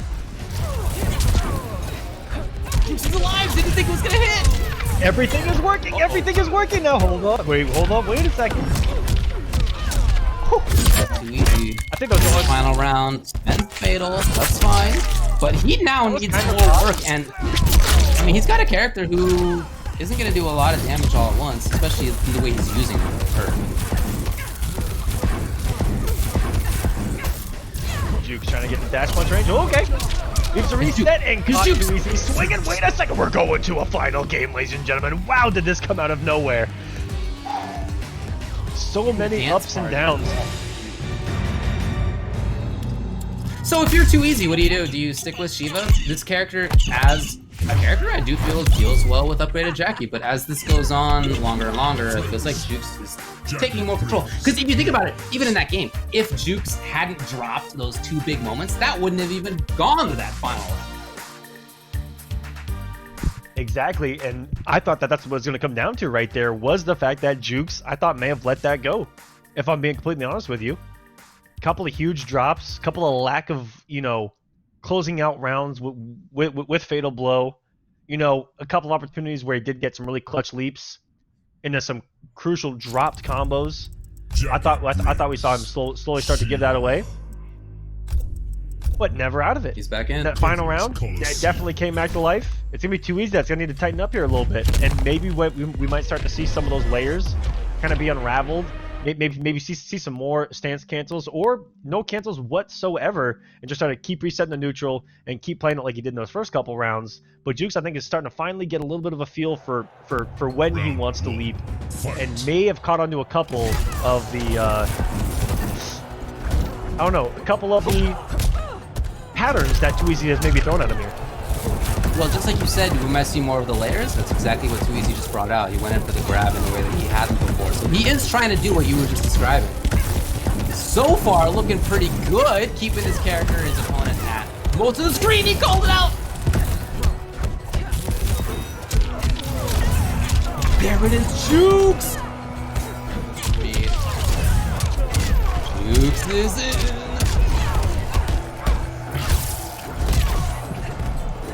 His mixers all working out. That says he out of the corner. Oh! Yo, into fatal Shirley! I can't believe it! He's like, not just staying alive here, but he has. Are you kidding me? This is match point! Are you kidding me? It's not quite nearly! Oh no, the top's coming! It's gonna amplify! I can't believe it! I can't believe it! The man did That was on a huge read to get to his own match point again! This is insanity! Let it rip right there on Wake Up. That was insanity. Match point now for Too Easy, but Jueks is just not let go of the gas pedal whatsoever. Has taken 80 health in 4 seconds, I feel like. Someone a little upset for letting that last one go, I think. What a match. Out of the sky sniping. Is Too Easy gonna make this comeback now? Fatal Bro's locked and loaded. Why not? If he finds one more hit. The grab. I don't even know where that fireball hit her. Went straight to the sky. He's looking for the arrow post each time right now. Can Jueks take advantage of that? Jueks the down one. The Too Easy after all. Off of some insane defensive decisions from Too Easy. Clutch in the final moments. Wild Wake Up. I'm thinking back to that Wake Up teleport. Yeah, Wake Up teleport. So it was a very aggressive read, and it was a very solid, defensive decision to wait out the double shrapnel blast. Read it, get the down one out, straight into the fatal blow. That was just clutch from Too Easy, but you gotta give it to Jueks for the comeback as well, making those mid-set adjustments, able to make that look a lot more competitive than those first 2 games, bringing us all the way. Guys, that was an exciting matchup. Great job to both those players. That was awesome for sure. Very interesting to see that change, from, not change, but Too Easy to go directly for Shiva. And to even say in advance, look, I'm not going to go with the character that you think I'm going to go with. This is a guy who I already think has a lot of characters up his sleeve, but there's another one looking really strong. That's the beauty of Too Easy is, sometimes you'll still know the character he's going to play, but you still have no idea what he's going to do to you. Because even in his gameplay, he likes to keep you kind of on your toes, with that Sub-Zero, you never know when Raw Slide's going to come. But then from Shiva, it was actually really, really solid stuff, and I really love there at the end, betting it all on defense, right? Wait, beautiful anti-air, beautiful use of everything that he had available to close that out. And yeah, just showing why he's one of the top MK players right now on the planet. Too Easy's been having a really good 2020, especially since Ultimate has dropped, has a couple of big online wins coming into this, so he's definitely riding some momentum and still alive and already at a minimum of 5th. That's a pretty dang good tournament for him, and there's only still more to come as both him and Han are going to move on from the losers round 1 of that bracket. We got Rewind and KingGambler still left on the winner's side. But before we get into those matches, guys, we're going to take a quick break. Before we do that, I'm going to shout out the merch store here for the Pro Competition. Rep your realm and go visit the Pro Competition merch store. Browse the apparel featuring your region's league and favorite MK11 players. Go check it out, Amazon.com/Mortal Kombat. And we'll be back with some more Mortal Kombat in just a few moments. Don't go anywhere. Hello. Welcome back, everybody. My name is Darth Arma. I'm joined by Ultra David and a very, very cute cat. Ultra David, tell us a little bit more. That's what I want to know. MK11 can wait for a little bit, but I'm always willing to drop everything for a beautiful cat. This is Ajax. Say hello to Ajax. He knows how to open and close doors, so, here he is hanging out. Smart cat. Good Not boy. every cat can figure that out. All right, so we're coming back into here, but just wanted to shout out PlayStation, which is, of course, presenting this stuff. We are doing an MK11 Pro Comp presented by PS4 tournaments There are weekly competitions for all skill levels. Compete against friends and rivals for unique rewards. You can visit the PlayStation 4 Competition Center, compete.playstation.com. It has an inside look at how top players play, tips and tricks for players of all skill levels. Sign in with your PSN ID, and you can also see a list of available PS4 tournaments to sign up for. A lot of stuff to check out over there. But we are moving on our side of things into the next round of matches. What do we got? Yeah, man. So so far the way everything has panned out, you saw Scar going down to Rewind on the winner's side, and Hatman going down to very close 2-3 from KingGambler. And on the lower side, we saw WoundCowboy, making the first top 8 appearance for Mortal Kombat 11. Unfortunately, going out at 7th against Han Rashid, which was really, really good set. And Too Easy edging it out by sticking with Shiva over Jueks. That one was close. At that point, when it came to the Game 5 scenario, I thought Too Easy was going to switch to Sub-Zero. Most of the chat thought Too Easy was going to switch to Sub-Zero, but really got to be, you got to give it to him for picking up a new character entirely. Being someone that has so many characters and being able to pick up more, like, kind of nuts. But Too Easy pulled it out. And it looks like we have Han Rashid versus Hatman. Han Rashid sticking it out here with Fujin pretty much for the most part ever since Aftermath. And man, the control that Han Rashid has, I just love it. I love your mother are true. He's very fluid. His hit confirms are really strong, and now we're going to see Hatman with Katana, a character I've seen him play in the past as well. Did you notice his variation? What do we got here? I didn't pay attention to it. I was still looking down at everything else that I have going on here, but I'm sure we're going to know. He's got Katana, yeah, low fan is really good for mix-ups. She has a few overheads in her strings. That's going to be a punish. No, he drops the opportunity. He thought he was going to amplify it, so he just kept waiting. Low fan getting right under that.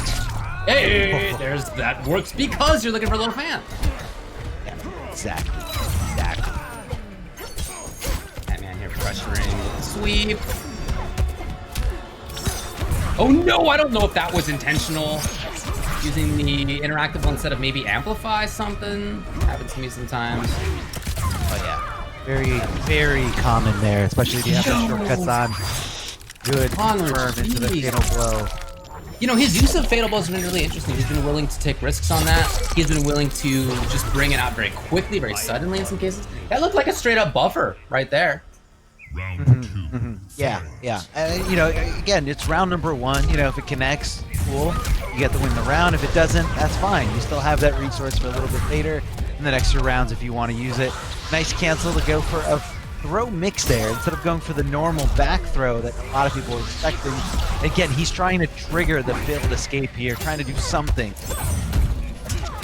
But Hatman, Hatman's in trouble in life here. Oh, yo, that was back off the shimmy. There's a little bit of left. No, not even that was gonna cut it. Han with just complete control in the second round especially. That was somebody getting shimmied like clean out of their boots, like out of their body, out of everything, and then back to where he was. Oh, that was Han Rashid in full control here. What I was gonna say is, like, usually Han Rashid, will play I feel like more of a conservative style, but I feel like Fujin's kind of given the green light to play a little bit more up close, space control, great movement, and I feel like he's always doing stuff. He's always on the move. He's always like making you play his game.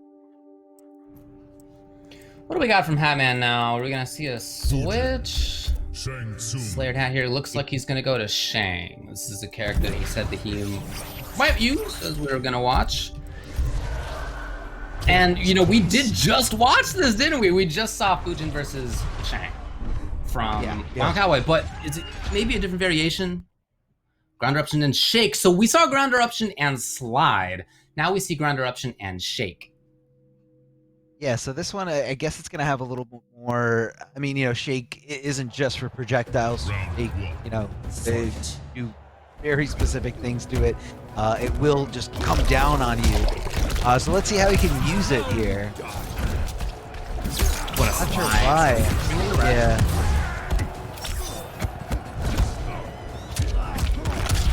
Oh, just swinging with those far range normals, making the connection, trying to possibly go for the back throw for the corner positioning, but Han Rashid all over it. Unfortunately, he gets hit by some ground eruptions. And they're so good on the forward 3. That's so strong to be able to do that on reaction. And he's in control. He's got a life lead. He's pressuring. He's got a punish. Oh, man. Pay attention to the detail there, going over to the left side, making sure that he kept his opponent in the corner. And the execution for Fujin is not easy at all. Definitely one of the higher execution characters. Takes the plus frames here, and Han just hanging out. Pop in the corner. What an answer! He was just waiting for it seemingly, and he was right.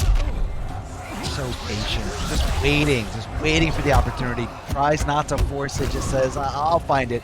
Even with someone with a great jump in like Shang Tsung, still able to anti-air, no problem here.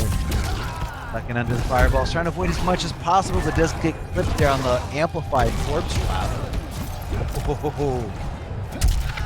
And just like that, here's Han. No. Can he get there in time? He can actually on the back one. But it looks like he wasn't. Yeah, he wasn't close enough there, so he actually, didn't get there in time. You don't want to get there too soon because you can't combo, but you also don't want to get there too late because you want it to combo into the actual launcher. Back playing it safer. Straight up into grab, so close now, threatening big time, and it's just harassing again. So we did see Hatman, I think, start up shake one time. I think near the end of that round, there was one moment where, like, I think I saw the beginning animations against the crossbow stuff, but it just didn't come out in time. And other than that, it didn't seem like there was much reason to have that. No, especially not against, a type of Fujin like Han Rashid. Look, there's other Fujin players that, rely a little bit more on the projectiles and they want to stay a little farther away from Han Rashid. I feel like he just loves the how smooth this character moves around that he really can't help himself. Like, he wants to go and he wants to bully you with back one, whether he's going to cancel it into something or, rarely let the entire string rock or just go for some kind of, stagger pressure. Crossbow wasn't really doing anything. Jake really never came into play. So this is a similar thing that we saw Hatman do in Winterside. He went down 0-2 to KingGambler. Picked Scorpion, Searing Rage, which I think we're seeing here as well. And he almost brought it all the way back. It was a 3-2 loss ultimately, but it was a lot stronger than the previous character that we saw. That was Jackie. This time we've seen Katana and Shang. Neither one did the trick. Now he's going to run it on Searing Rage. Yeah, let's see. It's definitely going to be the battle of the back ones. You're going to see a lot of back ones, and the mind game for afterwards. Whereas, like, Fujin's is a little bit more, I feel like its stagger is better, where Scorpion's is more of like a hit confirm. He had 1-1 and not the combo. That could have been huge, especially for Searing Rage. Start the party really strongly. Yeah, unfortunately, it's a missed opportunity. Huge missed opportunity. Back throw doesn't trigger the failed escape for the crushing blow, but that's okay. He found a lot more space here, able to start up that buff. That was so sick. What a punish! Look at okay. Han is just bringing the all tech. The punish was there. The flawless block was there. The mix-ups are here.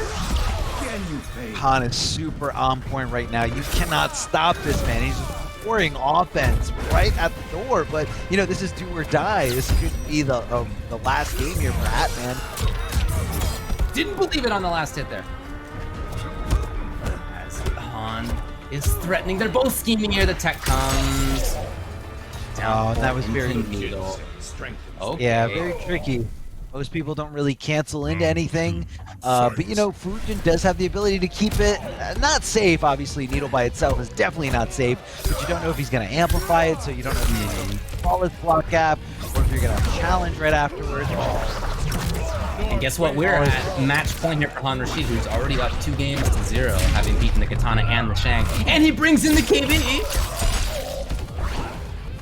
Closer to the corner, but Scorpion has one teleport away. Oh, does get the punish, crushing blow. And Han Rashid isn't going to have the bar to break away from here, but unfortunately, it looks like Hatman just didn't have the offensive bar to really make that one hurt. He does have the pressure going on Han Rashid with no bar. He just needs to rely on blocking or maybe just delay wake up. Short hop, very unsafe, but does the trick, and Han Rashid hit confirming beautifully into this fatal blow. No problem. As soon as he went down below 30%, that's the first thing he was looking for. I just need a regular hit into a fatal blow to seal the deal. Han Rashid with a very, probably the most convincing set of this top 8 so far. 3-0. It's the first one that we've had. And yeah, you're Like right. I think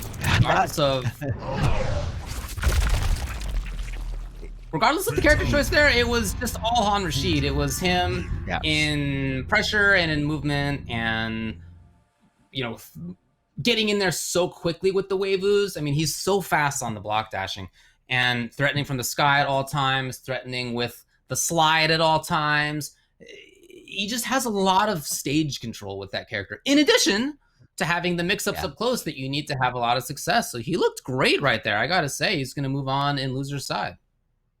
Yeah. Han Rashid did a great job of, mixing in the throws there. Obviously, it sounds kind of basic, but you really got to know when to, pick and choose. I never saw a throw really getting blown up by his opponent, and he was always playing his game. It almost seemed like he wasn't playing anything else. He was just like, I'm doing plan A. It's gonna work, no problem.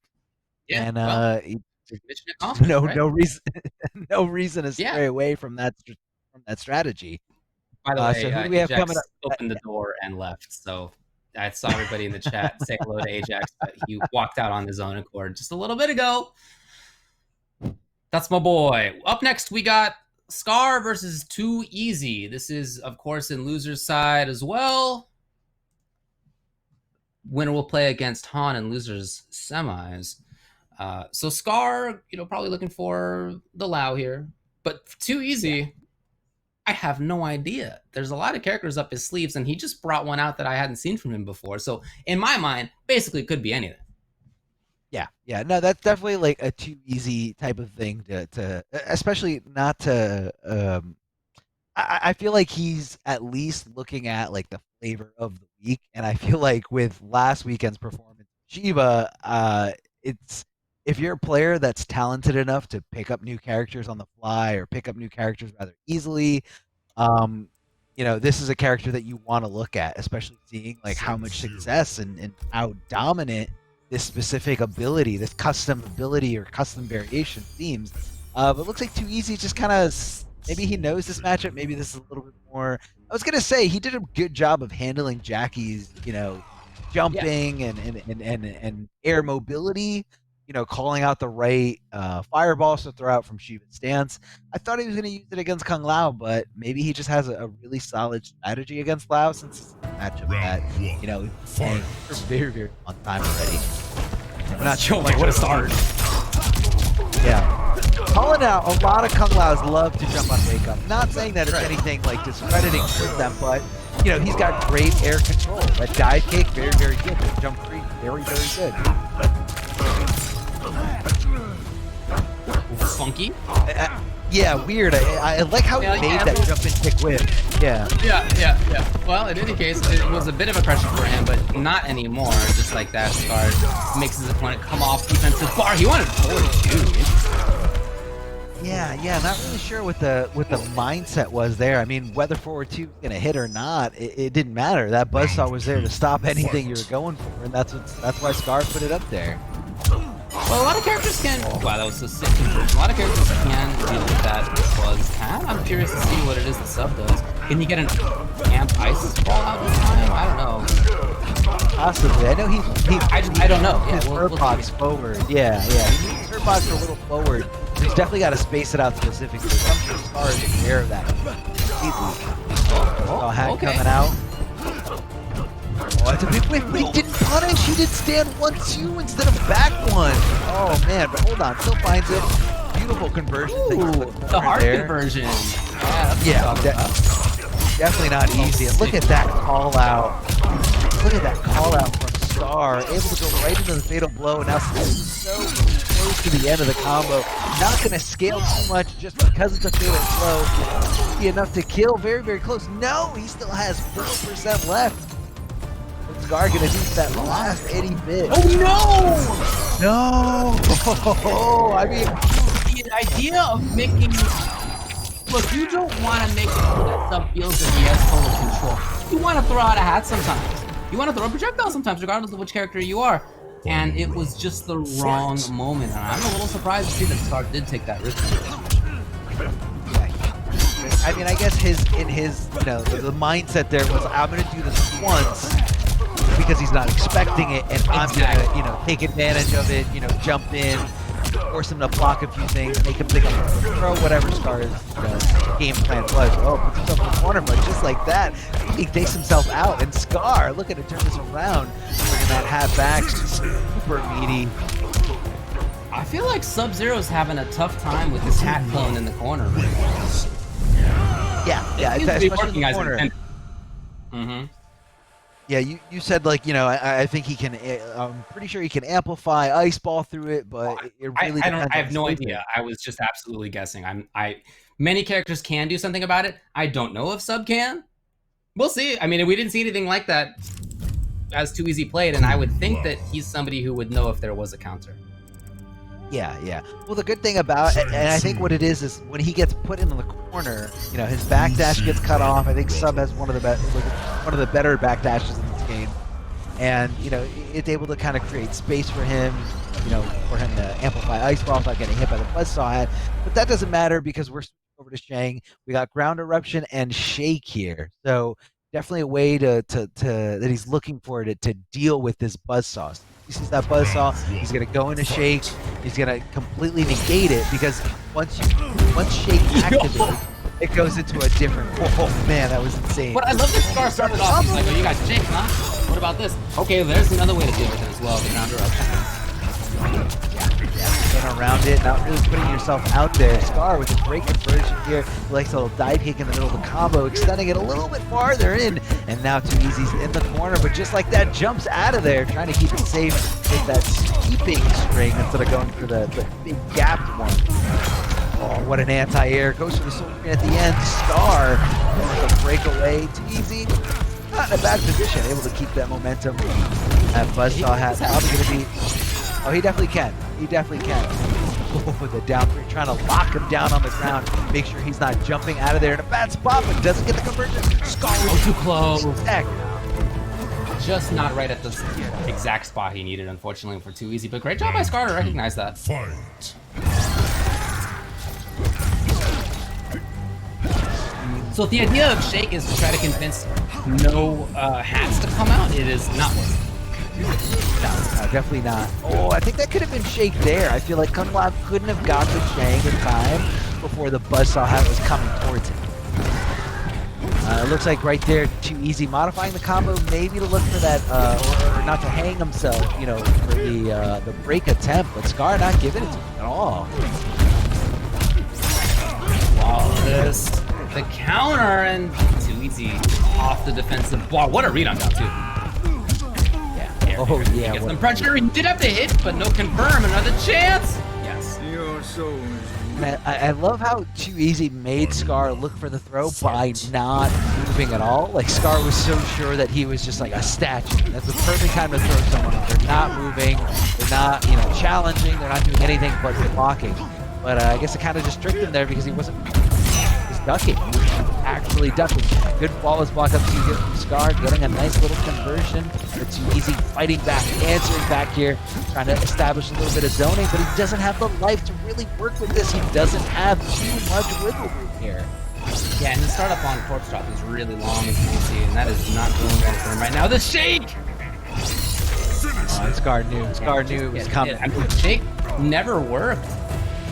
And I like the idea of Ground Eruption. Okay, Ground Eruption was a way to make it so that Kung Lao couldn't just harass with some of the same strings into Buzz Hat activate as he was doing before. Okay, other than that, the Shake didn't seem like it came into play very much. And when Scar saw, okay, well, if you got Ground Eruption, I'm going to back off. That's fine. I'll play more of this kind of mid-range game where he was able to flawless block up skulls a couple times, get a punish on one, take his turn on a couple into damage. That range that he played at instead was really effective. Yeah. Really? And hey, I mean, this is what got Too Easy, you know, this far into the top 8. You know, this dragon stance is pretty powerful. No, though. I mean, it's powerful up close. I think that's true, and it is that same variation. But you're not really going to be able to do it, at least not comfortably, versus a character with a teleport. Now, this is not the best teleport in the game, to be clear, but No. you will have to be a little bit more cognizant of that than versus characters who don't have a teleport. Yeah, but I feel like, yeah, Jueks is confident. You know, the biggest complaint that, you know, a lot of people have about Kung Lao teleport as a Kung Lao player is that you can wait for it and punish it. Any option, down one. You got your little air conversion here. I like the bait here. You know, kind of making sure that Scar is going to hit that up 3 on the wake up. Easy switching sides, trying to go for the unblockable, and Scar not there in time to punish. Jueks unfortunately commits to a button, commits to that jumping kick, and gets trip guarded for a combo punish. Oh, tries to hit the up 2 if it was any other character. If it was any other up 2, it probably would have worked. But it's Shiva, and she's, I mean, I don't know. She's got 4 arms. I don't know why they're going just straight up. She punches all of them straight up into the sky as Scar goes on to match point here versus Jueks and Shiva. Some of the stuff he's doing, I think, makes sense. He's definitely not going for the zoning. That just doesn't seem like it's probably going to work out. But even the up-close stuff, Scar able to battle out of it. 2, fight. Stance, Scar caught sleeping a little bit there, nearly 20%, just for a fireball, just because you were not paying attention for like a split second and that fireball hit you. Oh, it was a big jump, no confirmed, no commitment, I should say, here from Scar. Oh, tries to punch walk her way out, swinging with that string. Okay. The 3 at least. He's starting to start things off, and just like that. Oh, well, he didn't go for the KB. Oh no! He got another chance here. No, Scar!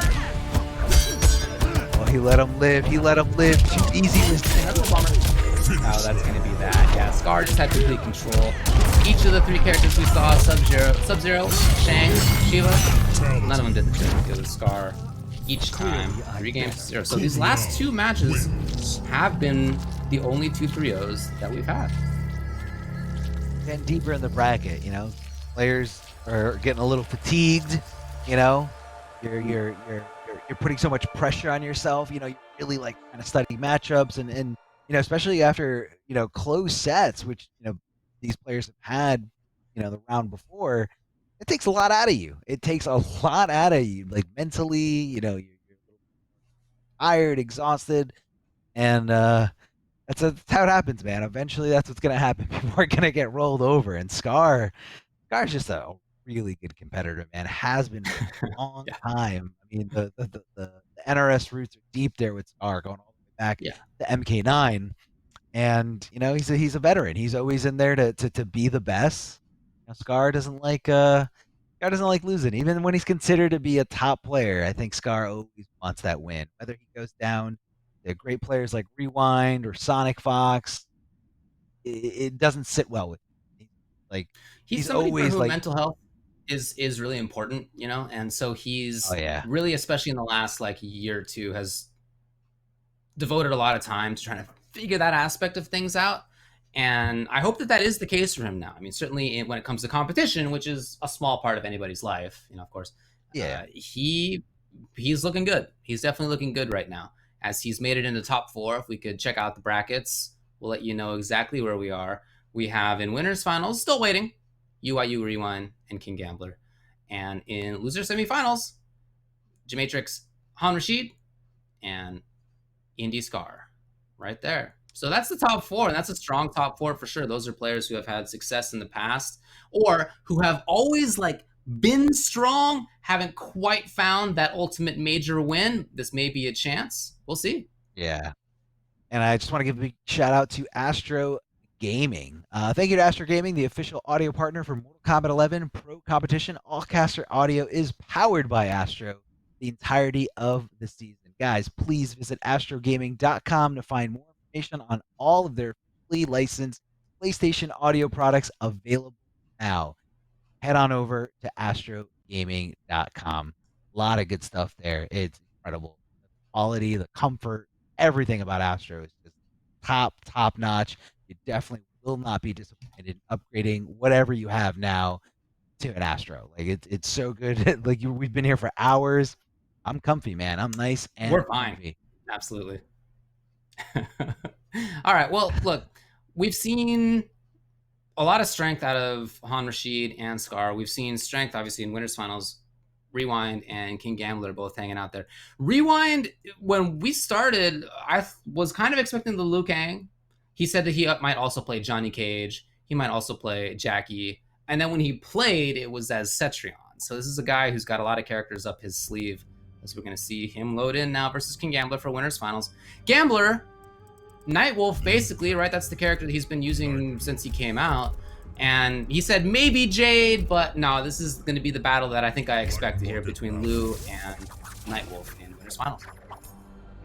Yeah. KingGambler, you know, do you remember like in the beginning of Mortal Kombat 11, really known for being one of the few Scarlet players out there, and then, you know, kind of made that transition over to Nightwolf, and I think he really resonates with this character well. On a spiritual level, I can see that he really enjoys this character, especially now being able to express himself with different variations, different abilities, and really fun. The great round one. All right, well, let's see what they got. I didn't notice. I gotta remember to actually pay attention during the loading screen. Yo, he has Hana's Wrath? Is that what I just saw? Come on, let's do it. Is that correct? Let's see. Okay. What do we got? What do we got? The bird? Yes, we got the mid bird that makes it so you can't spin that bar. That's what I'm talking about. On block or hit. By the way. Oh god. But if you just got a KB, yeah, it gets rid of it. It's kind of like an effect that's on the field, just completely negates it afterwards. Oh, the down 3 does hit him airborne, but you know, Gambler not able to get there in time. Does hit the overhead rewind, caught sleeping. Nice and low here. Failed escape. That is going to fulfill his crushing blow requirement. If he decides to dip into it, tries to go for the overhead the second time around, but this time Rewind holding up, making sure he punishes on the way down. Low fireball blocked. Low fireball is such a good ability to equip to Liu Kang. I feel like it's very, especially now that you have customs, it's very tough to leave low fireball over there, because having a fireball that you can't just, you know, neutral duck is it's so tough to kind of like avoid that chip damage, and you make players play in a certain way, just make them afraid of it. Right there, ducking under all those highs, tries to go for a throw, but KingGambler challenging with a down 3. Big jumping kick here. Got a lot of control here. All he needs is maybe one more hit, maybe 2 more hits. That's gonna be that. I'm with you, man. Low shot is super good, and so is Rewind. It's a very convincing game number 1. Very good. I mean, incredible player all around. Younger players, not a new school, but I just see, you know, so much. Look, man, not even, I can't even say potential. I mean, this is just a solid player. This is an Evo champion here from just days, and it shows that the devotion is there, the desire to be the best, the desire to be a great fighting game player is there in Rewind. And looks like KingGambler maybe was playing with no, I guess he's sticking out with the same thing. I thought it was kind of like an experimental loadout, maybe, you know, some abilities that he's gonna give a shot, maybe like a secret little Hail Mary that nobody knows about, but you know, he really didn't get to use it too much, especially not in that last round. That last round was all Yeah, I felt like Rewind's just always in his face, and even when he's not, he's making the low shots work, right? So he didn't get that many opportunities. Here we go, though. Yeah, breaks it immediately. Okay, it's a grab. So maybe now? Yes, indeed. Yeah, you can't have a... Oh, what a break, though. Okay, nice little back throw here. Oh, that was really far. It actually whipped there, but it's okay. Gambler finds the situation, gets it going. Okay, man. Again, that's gonna be gone right now. Yeah, you got access to meter. Could have more. He tried it out big time. KingGambler was patient, got the punish. Big risk there from Rewind, but you know what? He was willing to do it. He wanted to kind of sneak that fatal blow in there.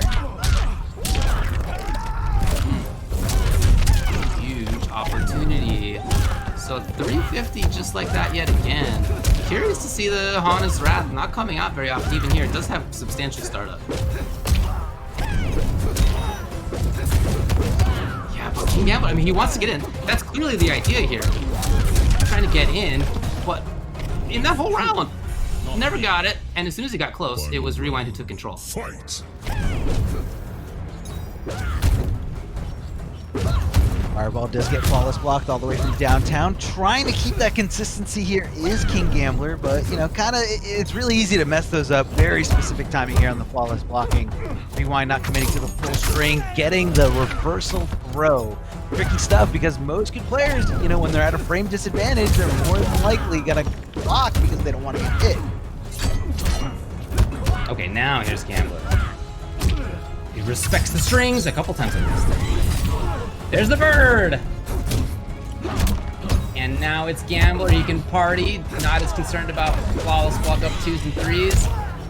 But the buff doesn't last that long, the debuff doesn't last that long, I should say. Oh man, he was really baiting the flawless block at there. Oh, what a duck under that last fireball. So specific to Liu Kang, so specific to that setup. And Gambler just doing it like it's nothing. Oh, he didn't commit to the whole thing. Oh, and the armor break going right through. Right through that breakaway. If he had the 1-1, he could have definitely gotten more significant damage. Yeah, I think that was he didn't have it. Yeah. I think that was a preemptive stagger there. So like in his mind, you know, it wasn't going to hit. He was expecting Rewind to block it, and maybe he was going to get a little tricky, pretend to go for, you know, 1-1 into a throw, and actually go for like a 1-1 into another string. And it was just kind of like, I think he was just thinking a few steps ahead. You really didn't expect Rewind to challenge in that specific scenario. No. Don't guess right. You don't guess right. Just probably stick with the same variation. Okay, we didn't see what the moves were, but this is his last chance in winners finals at least. What do we have here? Hana's Wrath has been the call.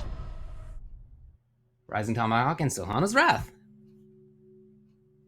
As of course, Rewind is obligated to stay with the same variation because he won.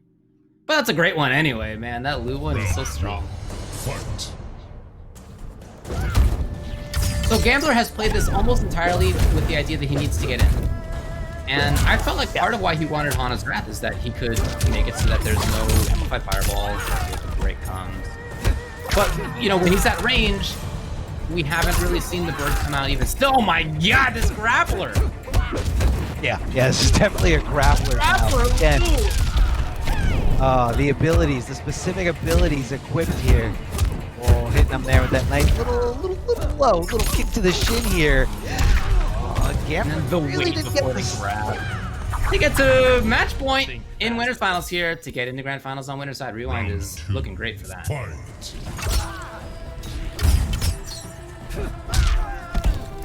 Just like that, Rewind is back in here on pressure.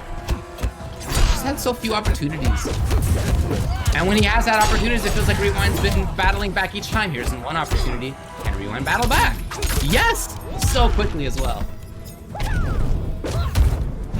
The bird staying boosted, not coming out to play. Bird? No bird.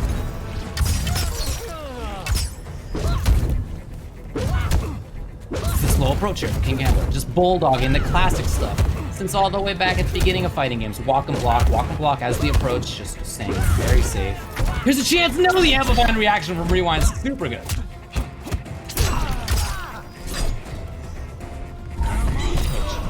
The bird. Okay, can he make it happen now? Beautiful. Final round. So he at least takes the round. The reflect. First time we've seen that as well. I can't believe it. Here's a chance. No, unfortunately.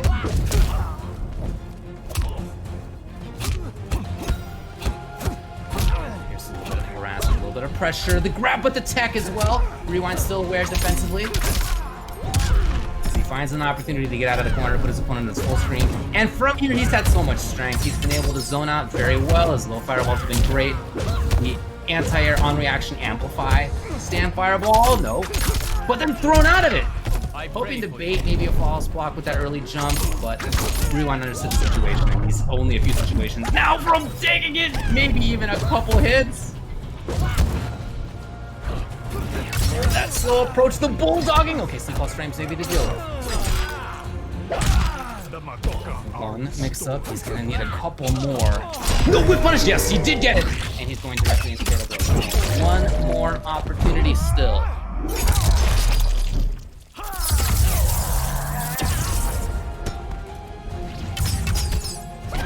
Arrows. Hana's Wrath finally comes out to play, and there it was. KingGambler. Okay.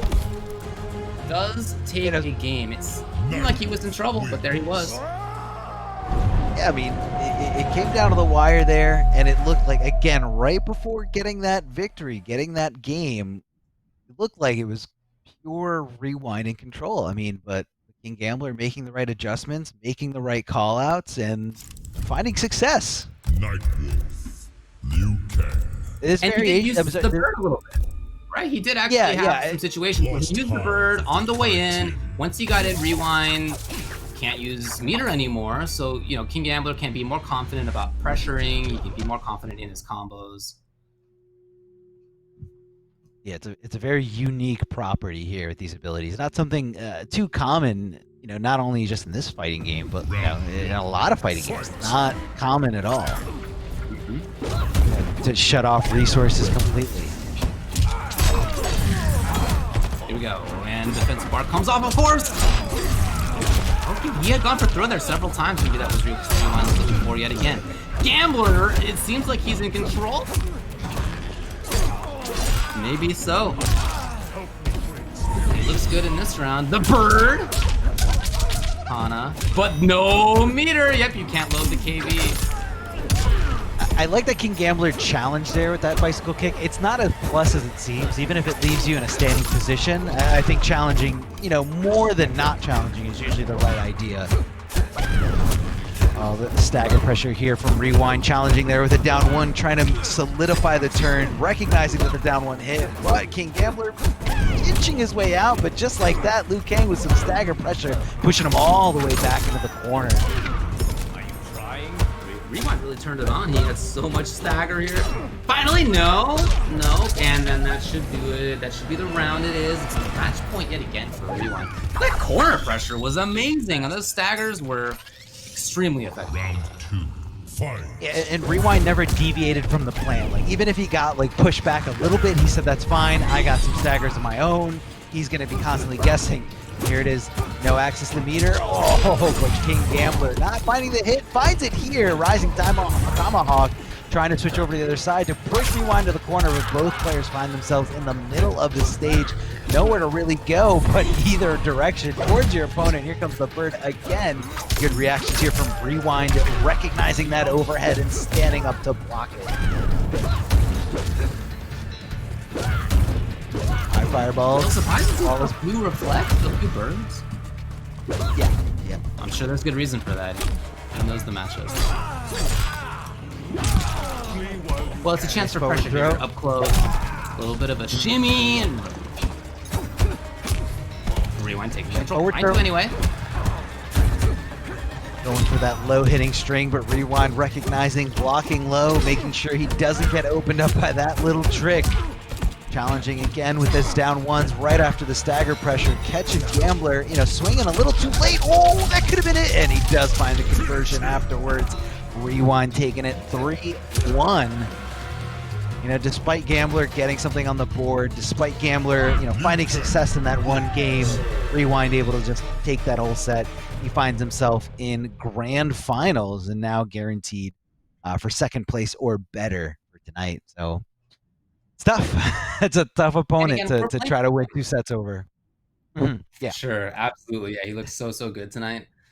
In these points, there is actually a really big jump between second place and first place. So it is 260 points for second place, 350 for first. Third is 230, so only a 30-point difference between second and third. So there's such an incentive points-wise to make sure that you end up as the winner. You want to win anyway, naturally, but it is much more highly prioritized. So that's what Rewind is going for here, of course. We have a long pro competition season. We have 8 tournaments that we will play, see who gets enough points to make it into the finals of each region.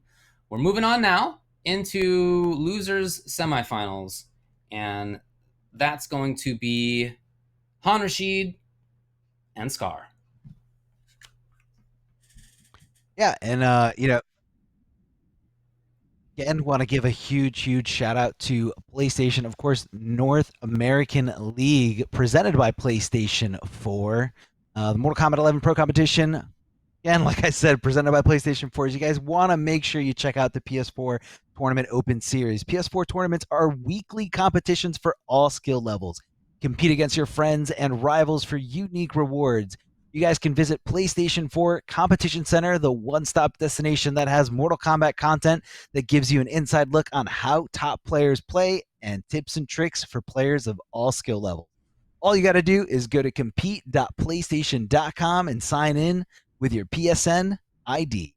You can also easily see the list of available PlayStation 4 tournaments to sign up for. Get out there and compete. It's a lot of fun. Just, again, the ultimate test, just taking your skills to the whole new level.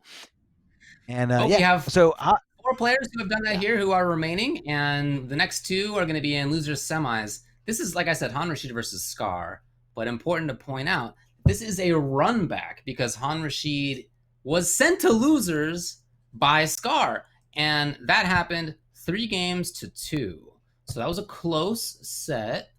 And the way that they've both been playing so far today, that's not a surprise. You know, they both look extremely good so far.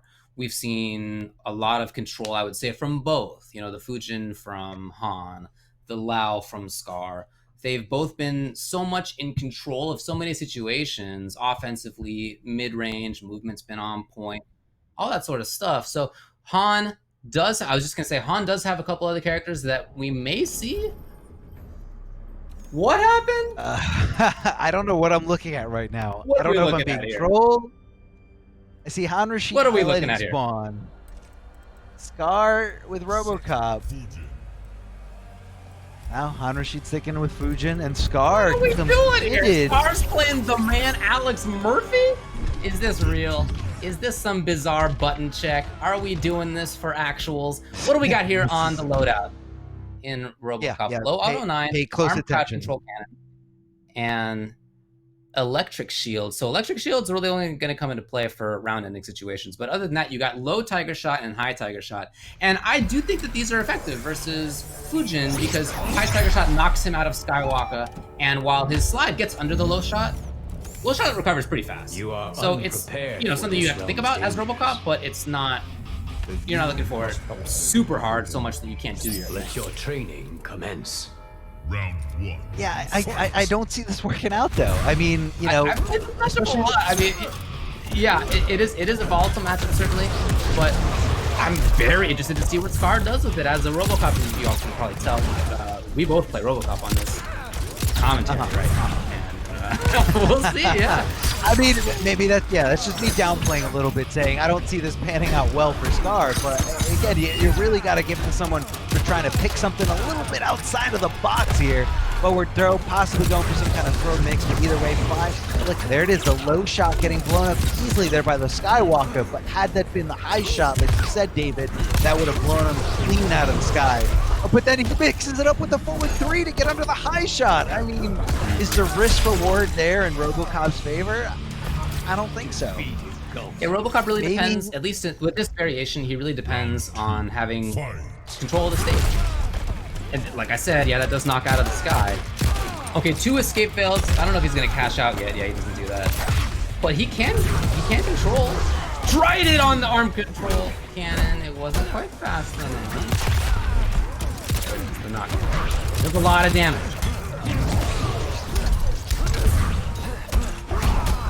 Okay. Han Rashid's everywhere.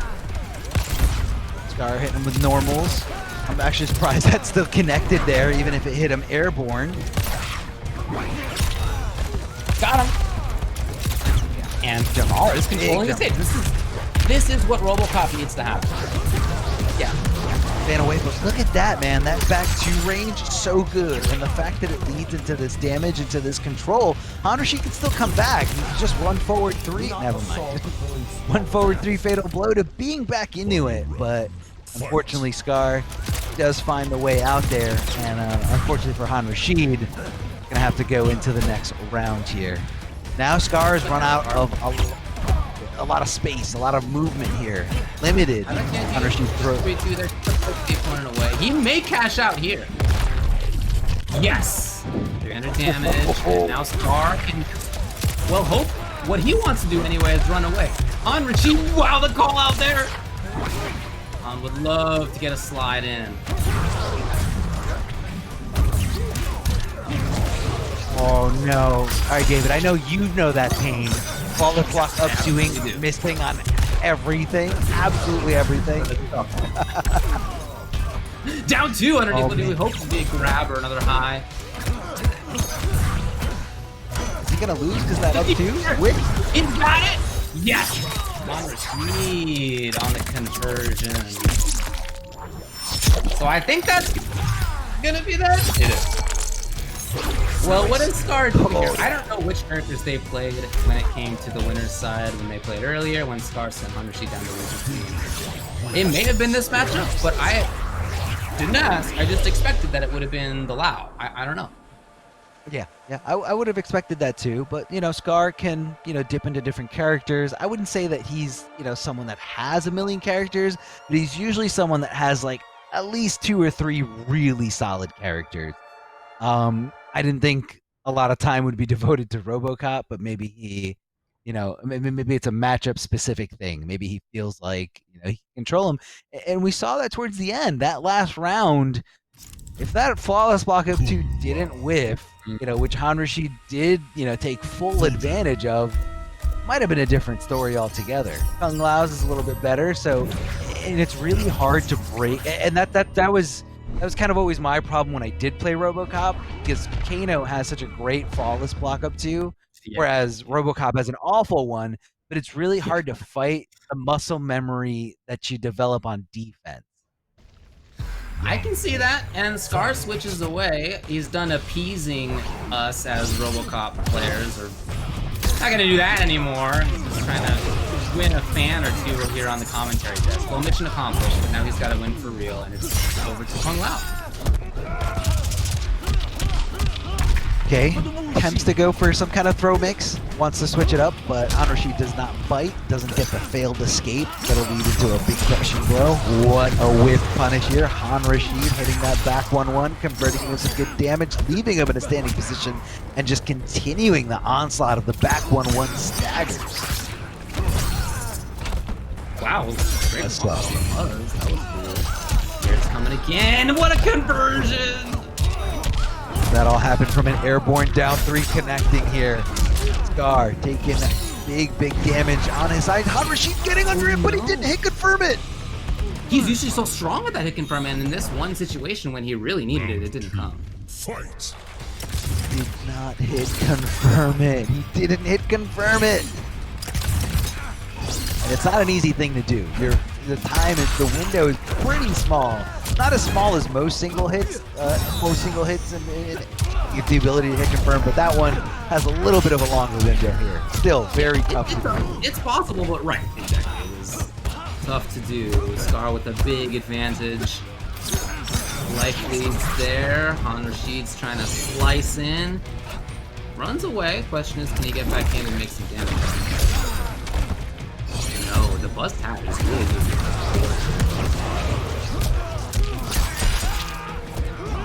Position right next to your opponent.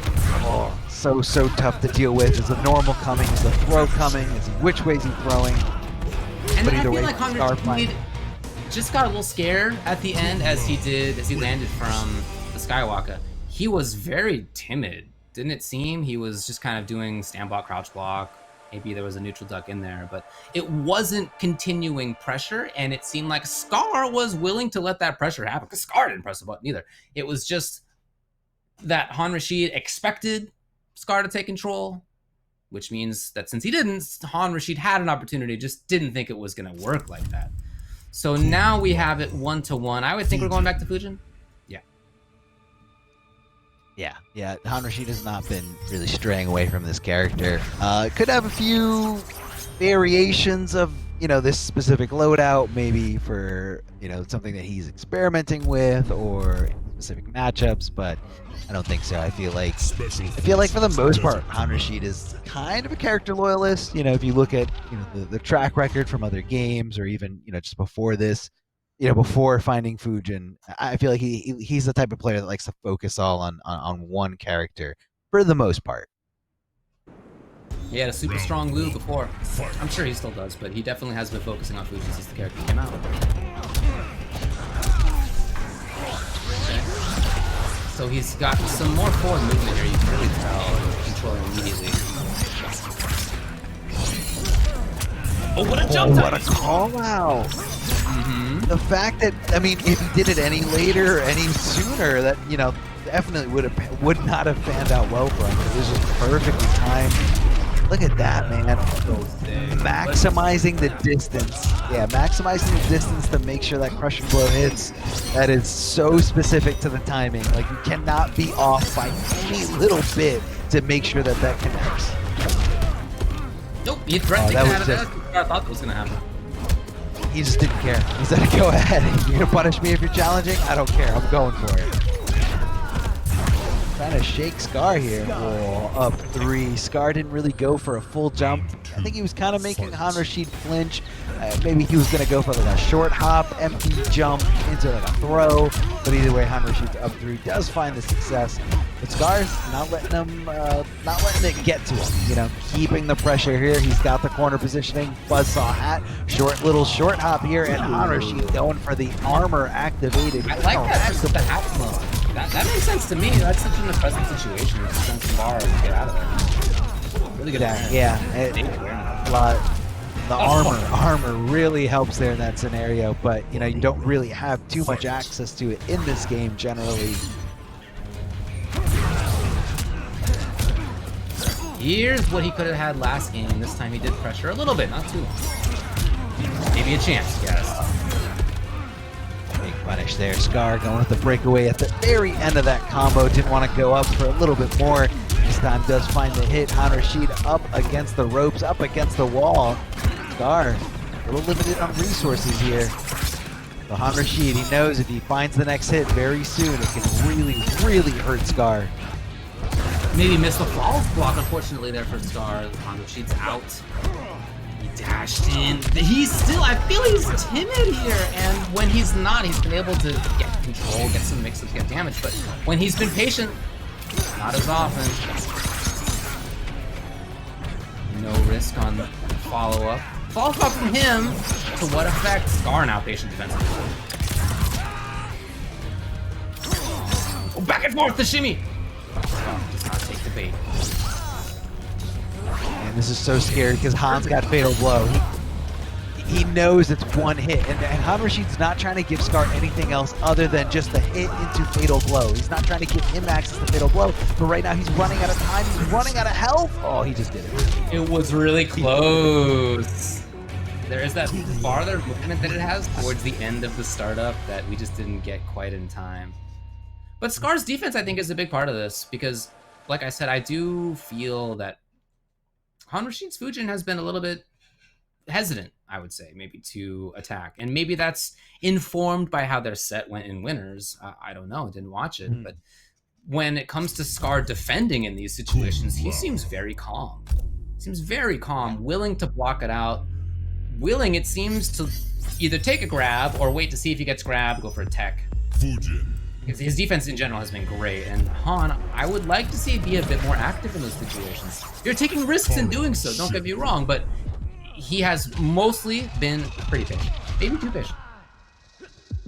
Yeah, I could definitely see that. And, you kind of want to play more like yourself. I feel like a lot of people, depending on who they're playing against, sometimes people will, box themselves in mentally, so to speak, where, they're like, oh, well, this player is really, really good. So, my usual stuff isn't going to work on it. So, they don't even try it. It could be that. Could be that in the scenario because Scar is a really, really good player. No doubt about that. Oh, hitting him with some I armor, like the getting idea around. that. He's really aware of where the interactables are, and yeah, spend that bar off. Definitely spend the bar. Get around that buzzsaw hat.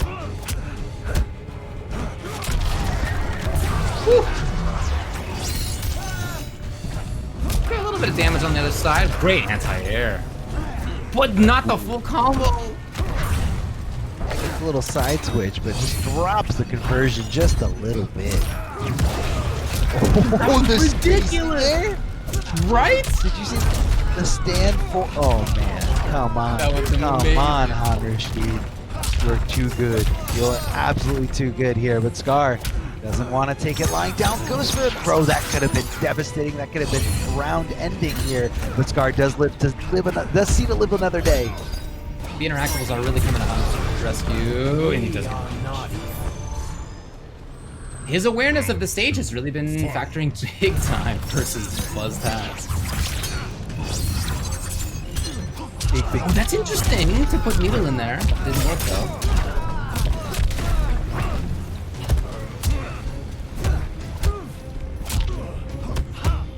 Oh, Scar just kind of hunting. Yeah, he chased him down, hunting down that backdash attempt here from Fujin. You know, not letting him get away. That forward three has a lot of recovery if you do it just by itself, especially if it whiffs.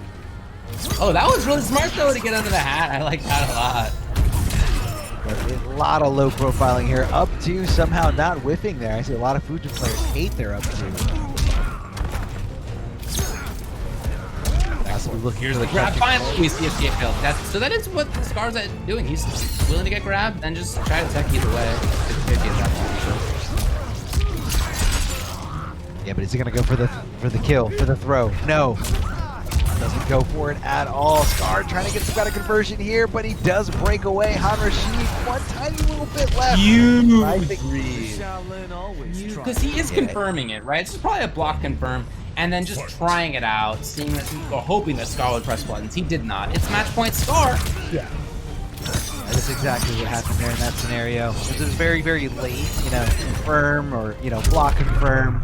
You know, he didn't do it right away. Down two, crushing blow. Gonna pop up for some big damage. Another down two to make sure it hurt, just in case he did break away. Which I guess would be the school of thought there for Han Rashid. Is he gonna break away? Let me get as much damage as possible. Was that really causing a lot of problems? Yes, gets away. So now that defense that Scar has been using so well is really coming into play here because Han has rarely gotten big opportunities. Yes, he's harassed, but big moments, no. And he may still be sitting on that escape fail. I don't know that it's gonna come up. Last chance. Oh god. Oh man, down to the wire here. Han Rashid, Last do or chance. die for you. Oh my god, the patience here. And he is Still gonna had it cash loaded. out. He still had it. He's got a chance. That's it. And he ties it up 2-2. Wow, Scar was right just- down to the wire. He was so confident there at the end. He was like, he was trying to make Han Rashid like flinch. You saw him like, you know, ducking up and down and just trying to like trigger something here from Han Rashid. You know, just with that movement, but again, not really committing to anything outside of blocking, maybe letting go a block for like a second. And Han Rashid didn't bite a lot of times, and especially we've seen this, you know, not just in this set, but in other sets. Han Rashid very willing to go for that fatal blow if it's, you know, on a whim, on a hunch that his opponent is not going to be blocking. He's ready to let it rip more times than not, and that's kind of, you know, I guess that was the strategy there from Scar. Get him to use that fatal blow, block it, and punish accordingly. But no, didn't want to do it. Did not want to do it. He knew it. He was all over that idea. All right, well, it's the same variation, predictably, because that's been all we've seen out of Scar, and I like it, to be clear. I think it's super cool, and he's very strong with it. That's who he's going to run it back with. So, one game left. Either way here to make it into Losers Finals versus KingGambler. It's, like we said, a run back. Sick anti-air. Han lost last time, 3-2. Again, we're going down to the 5th game, just like they did in the winner's side, too. Yeah, I mean, two very close, matched, level of skill between these two players, in my opinion. Whoa, what a flawless block up to here from Han Rashid, leaving Scar in a standing position, backing off, but Scar ready to hit up forward as soon as he comes out of that block center. Nice version here. Down 3 with the preemptive anti-air. Yeah, and then the awareness by Scar to turn it into something legit. All he really needs is chip here. That was enough. It's a match point. Again for Scar. Yeah, how many times has he been here, David? And Han Rashid able to clutch it out, able to, stay alive, stay in it to win it. Oh, goes for the entire string there. Han Rashid doesn't bite. Saw Hat doing so much pressure here. Possessed Hat super duper plus on it. Han Rashid trying to catch Scar slipping here. I'm not sure if that was a punish. Yeah, it was kind of messed up the. Yeah, definitely a big combo here, but unfortunately drops the opportunity. Oh my God! Look at the movement, David. Corner. Did you see that movement? Yeah, He's amazing. going back and forth. Scar giving him a nice little wave dash of his own. Han's in big trouble. This stare down that we've so often seen. The second hat hits, and Scar takes it after all. Just like before in winner's side, it's 3-2 with Scar coming out on top.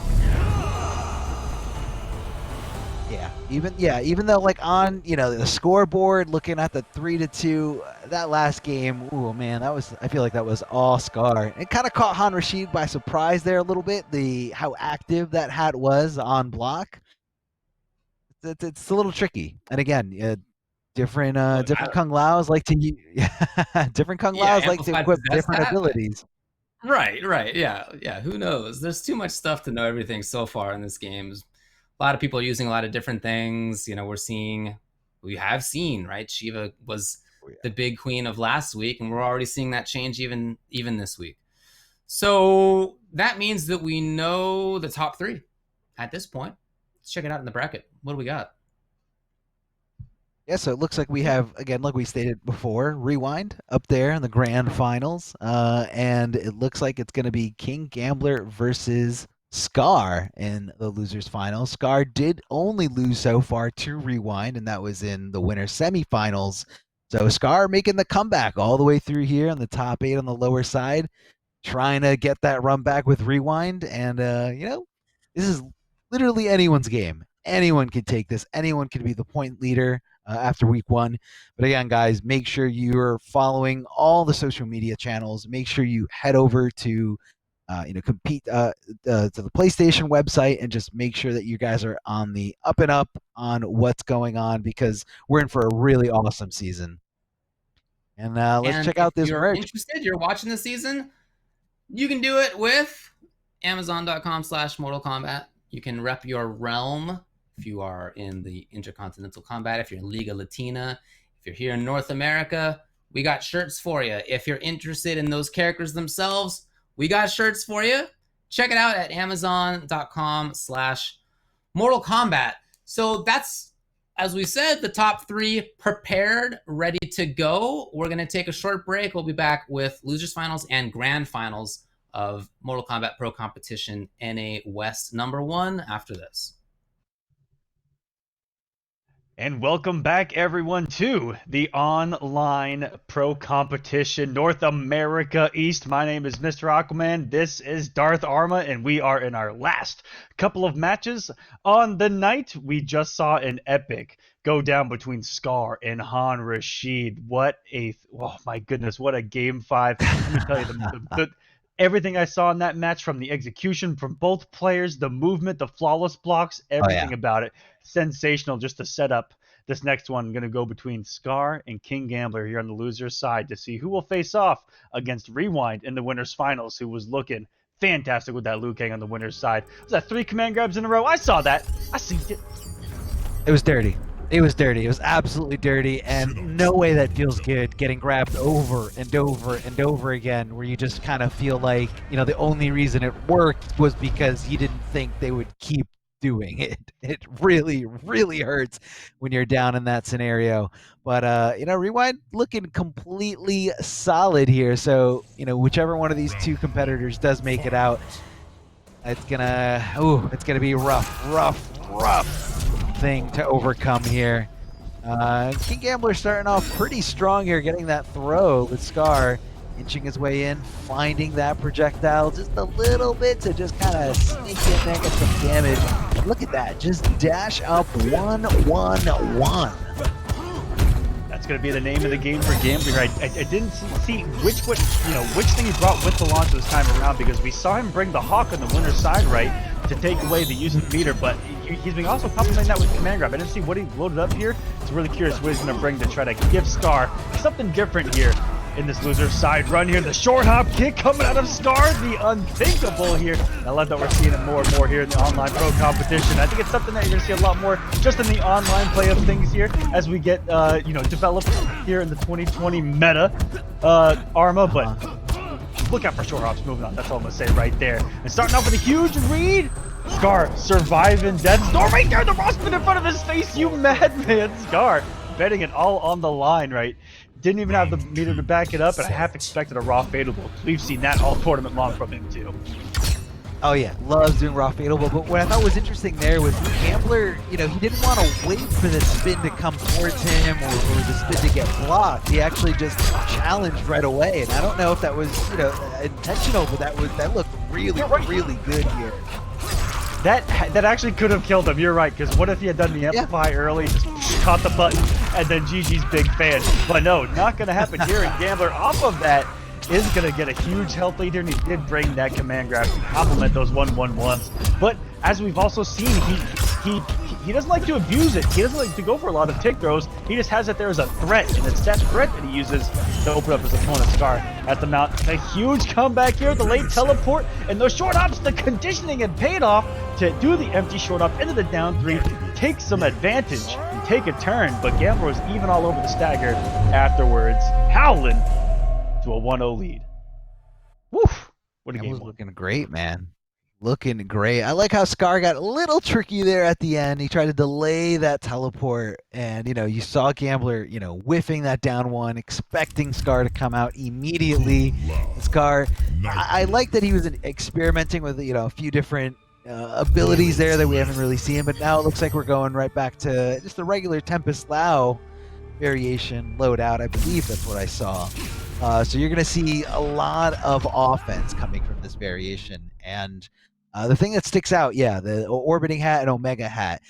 This variation, or this loadout, these abilities require a lot of meter, not just offensive but defensive. So you're gonna see Scar, you know, withholding and refusing to break away, because if you break away, there goes your offense. And it's all gone. All 4 bars of meter. But you know, like you talked about, it takes a lot of belief, especially coming off that so early on, because it leaves yourself susceptible to the damage that you just ate here before us. Over 300 damage, pretty decent knockdown here for Nightwolf. But you know, the good thing is that does come back pretty decently and had enough for the wake up in that situation.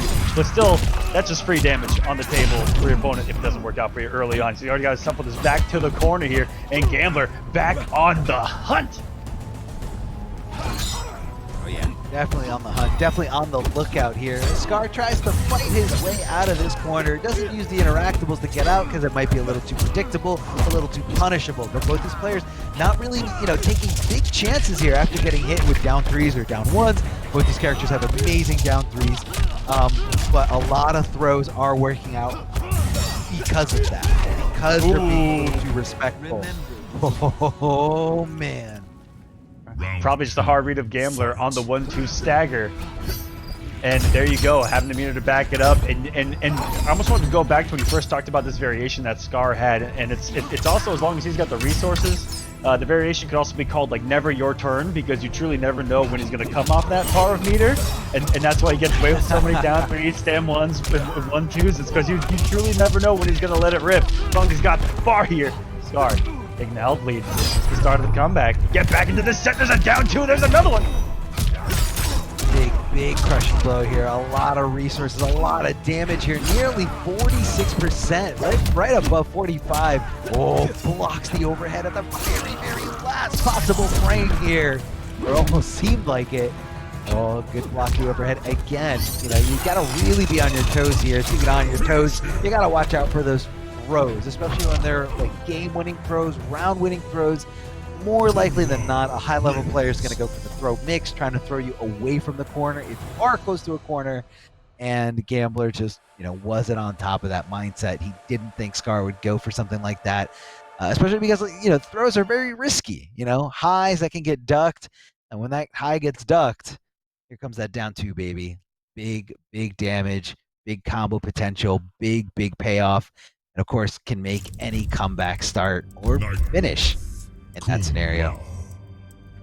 Yeah, even that down towards that final overhead that Gambler threw, probably thinking that he had conditioned him so much, you know, with the stand ones, with the down threes, that the 4-2 would finally connect as well in those closing moments, and Scar just proven to be incredibly clutch. So we go into game number 3, same loadout, and you already see the massive difference in what being more respectful of you know, Kung Lao staggers brings to the table, as these two are, you know, face to face. Once that gap is closed, Kung Lao becomes a completely different monster. Yeah, a lot of great, you know, strike mid. You know, it's just the fact that, you know, the abilities that he has equipped lead into so much damage. KingGambler hit confirming perfectly here. Rising Tomahawk does lead in some good damage. Goes for the side switch there by going into the command grab there at the end. But decides to back off. I guess he's okay with, you know, even life. That's going to be a big punish. Spin to win does not work out for Scar. Oh man, even though he thought throw was dropping. Even though it was a drop, I do respect that attempt of a pickup. Scar saw the down 3 and Dyer, went for the pickup and believed in the pickup into the spin. That's a Mortal Kombat player to me. That's a Mortal Kombat pickup. He's gonna eat the neutral jump, but Gambler didn't have the belief this time around to follow up, even though he had the resources to put him on life flare with a fatal blow. Yeah, I guess he just, again, looking for a stagger. Did not have confidence in the fact that the jump in was gonna actually hit. I guess he was anticipating more of an actual block. Ooh, God, did you see the range on that down 3? Dude, Gambler thought he was out. That's He thought he exactly was what I was out. about to say. I was like, I thought I would have been safe for sure. He's like, I backdashed. I'm out. I'm okay. Oh man, dude, down 3, still so good from Kung Lao. Sandal came loose. Yeah, Sandal came loose and just gave him like a little bit of an extended hitbox there. I don't know what else to call it right there, but a little slap with the chancla. Ooh, barely off on getting the forward 4 to connect there. Nice late orbital hat hit, stores the resources, and what a threat of the needle! Gambler forward 1 through the hats, and I do not recommend you try that at home. Or, you know what? Screw it. You probably weren't going to win anyway. Go ahead and try it. I'm just kidding. Back throw here, nice in the side of the head, side of the neck, however you want to call it. And Gambler trying to get Scar to flinch, maybe try to get Scar to go for some crazy spin, maybe a crazy dive kick so he can just kind of, you know, call it curtains, just finish this job. However, he doesn't want to dip Kung Lao too much in a fatal blow, but it looks like he had no choice at that point. Kung Lao can get a lot of damage here if he does find a strike, especially if he's finding conditioning. Gambler with all these throws. Big conditioning here. Scar's also not been afraid to do a raw fatal blow with this character and fly across the screen, but at all, instead it's going to be the down 3. Into the hat, it looks like Gambler has already been predetermined, pre-committed into pressing a button right there, going up to the down 3. Hat still hitting afterwards. That's just letting me know that he wasn't blocking whatsoever. That does not combo. Scar putting it out there, and safely too. Orbiting hat coming in clutch once more, and that's been the difference for me, has been the up close game, because Nightwolf kind of enforces that, you know, versus having the buzzsaw, you're worried about a completely different range. Whereas here, chances are Nightwolf wants to be in down 3 range, so bring your best option in that as well. Yeah, and that's where you see the variation or the abilities being, you know, equipped differently. And, Scar obviously going into this losers final match, he knows what he's up against. He knows how Gambler plays. Because, when you're a top level player at the level of Scar, you got to be ready for anyone. You got to be ready for the people who are going to, crawl up to you, try to take you down, and you got to be on top of things. You got to be on top of their play style, their habits, characters, and abilities that they're most likely going to be, equipping and using, and, play to your advantage. Study those matchups. Round 1. Fight. Oh my goodness. Is he a crazy person for doing that? He was needing a little bit of an adjustment being down 1-2 here, Arma, and guess what? Throw something a little bit different. Raw shoulder was just what the doctor had ordered. Definitely not something that Scar was anticipating. Definitely not anticipating that at all. We weren't anticipating. Oof. Nice here. Okay. Scar with a good conversion. Gambler still isn't ready for the fact that it's just not going to be his turn as long as Scar has meter. Even there, throwing out the 1-2. And this is all Scar right now in the driver's seat. Round 2. This change has been everything. Yeah. I mean, sometimes people don't, just the threat of meter is enough, but, I guess Gambler just doesn't want to be caught like that. He doesn't want to be caught, respecting somebody who didn't use meter when they had it just because they had it. Down one does check him down there. Doesn't go for any kind of jail, but instead goes for the really slower, or much slower overhead. Good conversion there from the instant jump kick. Gets the shoulder at least. A little bit of damage is better than no damage at all. No amplify on the command grab, just kind of keeping it normal, normal little wake up, normal little advantage here. Back through from Scar. Scar's forward dash under the jumping as well to the anti-air. That's just Scar doing some very Scar-like things. You do not see a lot of people actually attempt that, and then let alone at this level, Scar gonna do a forbidden normal that I don't even think I know is into the hat. That would have caught me pressing as well, trying to take this one more hit from advancing for the rematch with Rewind, and he's gonna get it. Scar getting him all of those. That is just perfect Kung Lao play in the way that he was able to establish the strike, throw, but also the strike special that he kind of has with the orbital hat, right? And yeah, that's what all of that's what opened up that final one too. Like it's almost like telling a story, and that was of course like the final chapter was the 1-2 hitting Raw because of everything that happened prior, right? And just every little thing that Scar was able to get going, and that was almost him picking up where he left off in the pro competition, seeing him back with the orbital hat and play. Although the buzzsaw has been super effective all night long, also can't knock that either. No, you definitely can't. And again, I think it comes down to, what you said before about the matchup specific thing, Nightwolf wanting to be at down 3 range or, I guess in some scenarios really far away where at Buzz Hat, it doesn't really work out when it's super duper close or, if someone has something to deal with it. Exactly. Go for the Tempest. Reflect, Yeah, really, really smart adjustment by Scar.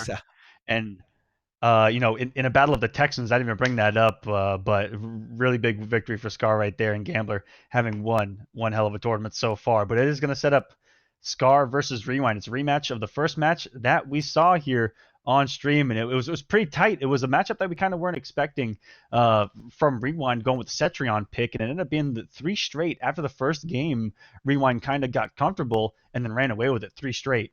I'm thinking that's gonna be similar to what we see here in the grand finals. Maybe we see Scar make that switch, off of the buzzsaw and back to maybe orbital hat, and then he might be at the mercy of Rewind playing that kind of counter pick war. But obviously the buzzsaw was not working for him on their first encounter on the winner's side. Let's see what the adjustment's going to be in the rematch. And Mr. Aquaman, you want to tell us about Astro Gaming? Why don't you take it away for us? Absolutely, guys. Astro Gaming, the official audio partner here of the Mortal Kombat 11 Pro Competition. All of the caster audio is powered by Astro for the entirety of the season. Thank you so much. I've got the A50s on right now. I think you got the A40s on over there. Absolutely sensational headsets over here. And please visit astrogaming.com to find out more information on all of their officially licensed PlayStation audio products. They're available now. Go check it out. astrogaming.com, as we have already got grand finals beginning before our eyes. and it is already going to be an adjustment by Scar going to Jade. Rewind is breaking out this Mama Cetrion that got him the victory on the winner's side. Okay, I can see this Jade. Yeah, I mean, you know, Absolutely. Jade has the ability to throw on the purple stuff, become projectile immune, get through everything, and find the way in. But you know, the game doesn't end when you get in on Cetrion. She's got some of the most amazing up close options, great normals, and you know, I guess Scar just wants to focus on the fact, wants to find an easier way to get in. Ooh. But that does not count as a projectile. That vine grab is actually, you know, I guess it kind of counts like a normal hit. If Jade is purple, that vine will make contact, and that will give Cetrion a full combo at most distances. Oh my goodness, exactly what we saw earlier too from Rewind, and perfect timing on that glow. I'm not too sure if that was intentional or not, but able to get the Vanishing Winds out there safely right as the purple glow exploded in. Just rebuild that space. He's almost playing this like he did the Lao pick. And not hard to implement, or sorry, not easy to implement, I should say, against Jade here. You're trying to play keep away against Jade? Hold on a second. Yeah, you definitely. Again, once you know, you give Jade enough breathing room, Jade is able to just kind of throw that stuff on. Even right there, right after she was able to block, not able to punish that vine grab, but able to find that breathing room. However, Scar is running out of time and resources here. Life depleting so slowly, especially after that unsafe fatal blow does get blocked. Good recognition there of Rewind to recognize that flash and make sure he's blocking overhead.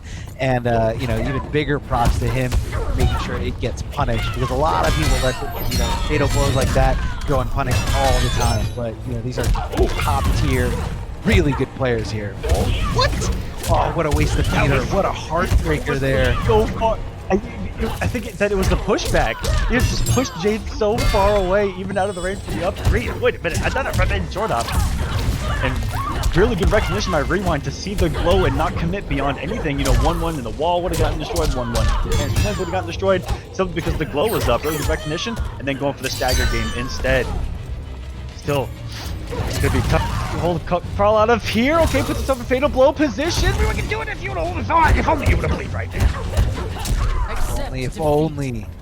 Trying to challenge there at the very end. Maybe thought a throw was coming, but Scar does get pushed back a little bit more. A lot of time left on the clock, so nobody's in any kind of rush. Scar trying to get as much chip damage as possible, and that was so unsafe, but somehow goes completely unpunished here from Rewind, and Rewind is definitely not happy about the fact that he let Scar get away with that he let Scar steal this round here. That should have been his round, his game, no doubt about it. See if you can keep the composure. I should say, great mix-ups again. I don't know how Rewind was ready for the throw. Jade had 50,000 options right there. I'm exaggerating a little bit, but it's a lot more than a couple, if you guys get my point. So to be ready for the throw after the end of the short hop, really good tech there by Rewind. Or may have just been swinging.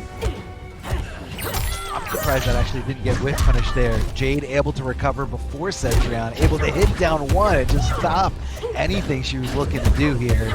Rewind in a bad position here, a little bit less than 13% health left.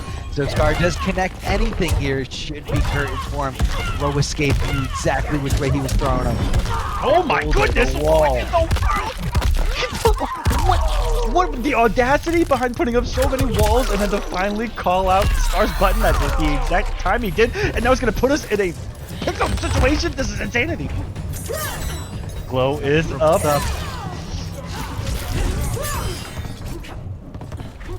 Down to the wire. She gonna teleport? More hit. Right. Already on the 4-1-5 and gets over the pound down to the last hit. Scar takes it. I cannot believe what a scramble that turned into. For that to go from such a strong position for Scar down to one of the sweatiest finishes between two characters like this.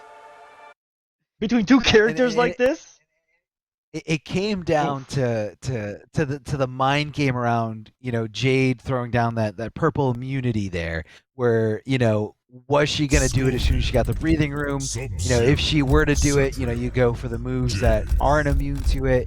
And if she does do it, you know, vice versa. Like, you gotta really anticipate it. And I feel like Scar called it perfectly there. The last 3 times, the last 3 key decision-making points, Scar came out on top. Yeah. And it is insane, you know, you just talked about it, just how much could have actually happened right there. If I could do like a John Madden draw over the screen with those 2 characters in the positions that they were, you could almost highlight the entire screen and be like, stuff could have happened. Stuff could have definitely happened here. Purple stuff is on, going to be immune to projectiles, but it doesn't matter. Jade up close, it should be going away real soon. Throwing boomerangs there in the air. The air glaives are going to make a lot of contact. Very tough to avoid those air glaives, especially if she's right next to you. If you don't have too much time to react, sometimes you just got to hold that chip damage. What a punish here from Scar, but that last little kick, not able to make it, not close enough. Hit and rewind with the overhead, getting a little tricky and canceling into the low. But it looks like he probably should have just let it rock. But of course, if you let it rock, very unsafe on block. Yeah, just playing it so well around that Delilah stance. We have seen the strength of it since Ultimate's release. And turning this character from, you know, a range threat to a threat everywhere. You know, up close game got so much stronger, and I think that complements Jade's, you know, overall game plan so well. That's why I see her a lot more here in competitive play. Rewind. Is he going to be able to take this round? Last breath is available. Scar finds a situation, even with the raw shuttle kick, and could not escape the Hill's Wrath. I think Scar thought he was going to be safe right there because he was just going to be chilling, watch the beam go over his head. Nope, not today. Yeah, just kind of nicked him there, gave him a little bit of a haircut. There goes the glaive. Good reactions here from Rewind, recognizing that staff coming down for that overhead. But it's always so tricky. You just don't want to tell yourself it's going to be overhead because she can cancel into the low. Yeah, everything that Scar did right there was a mix-up. Even the back one going in the overhead, the threat of the low was there, and Rewind tried to pull it up. There's a really big gap right there. We tried something awfully slow. I think he just wanted to maximize the effort. Big punish here from Scar. Rewind thought he was going to get a whiff punish right there. Not on the table here. He's going to push it to the corner. We've seen crazier things happen. There's fatal blows in play.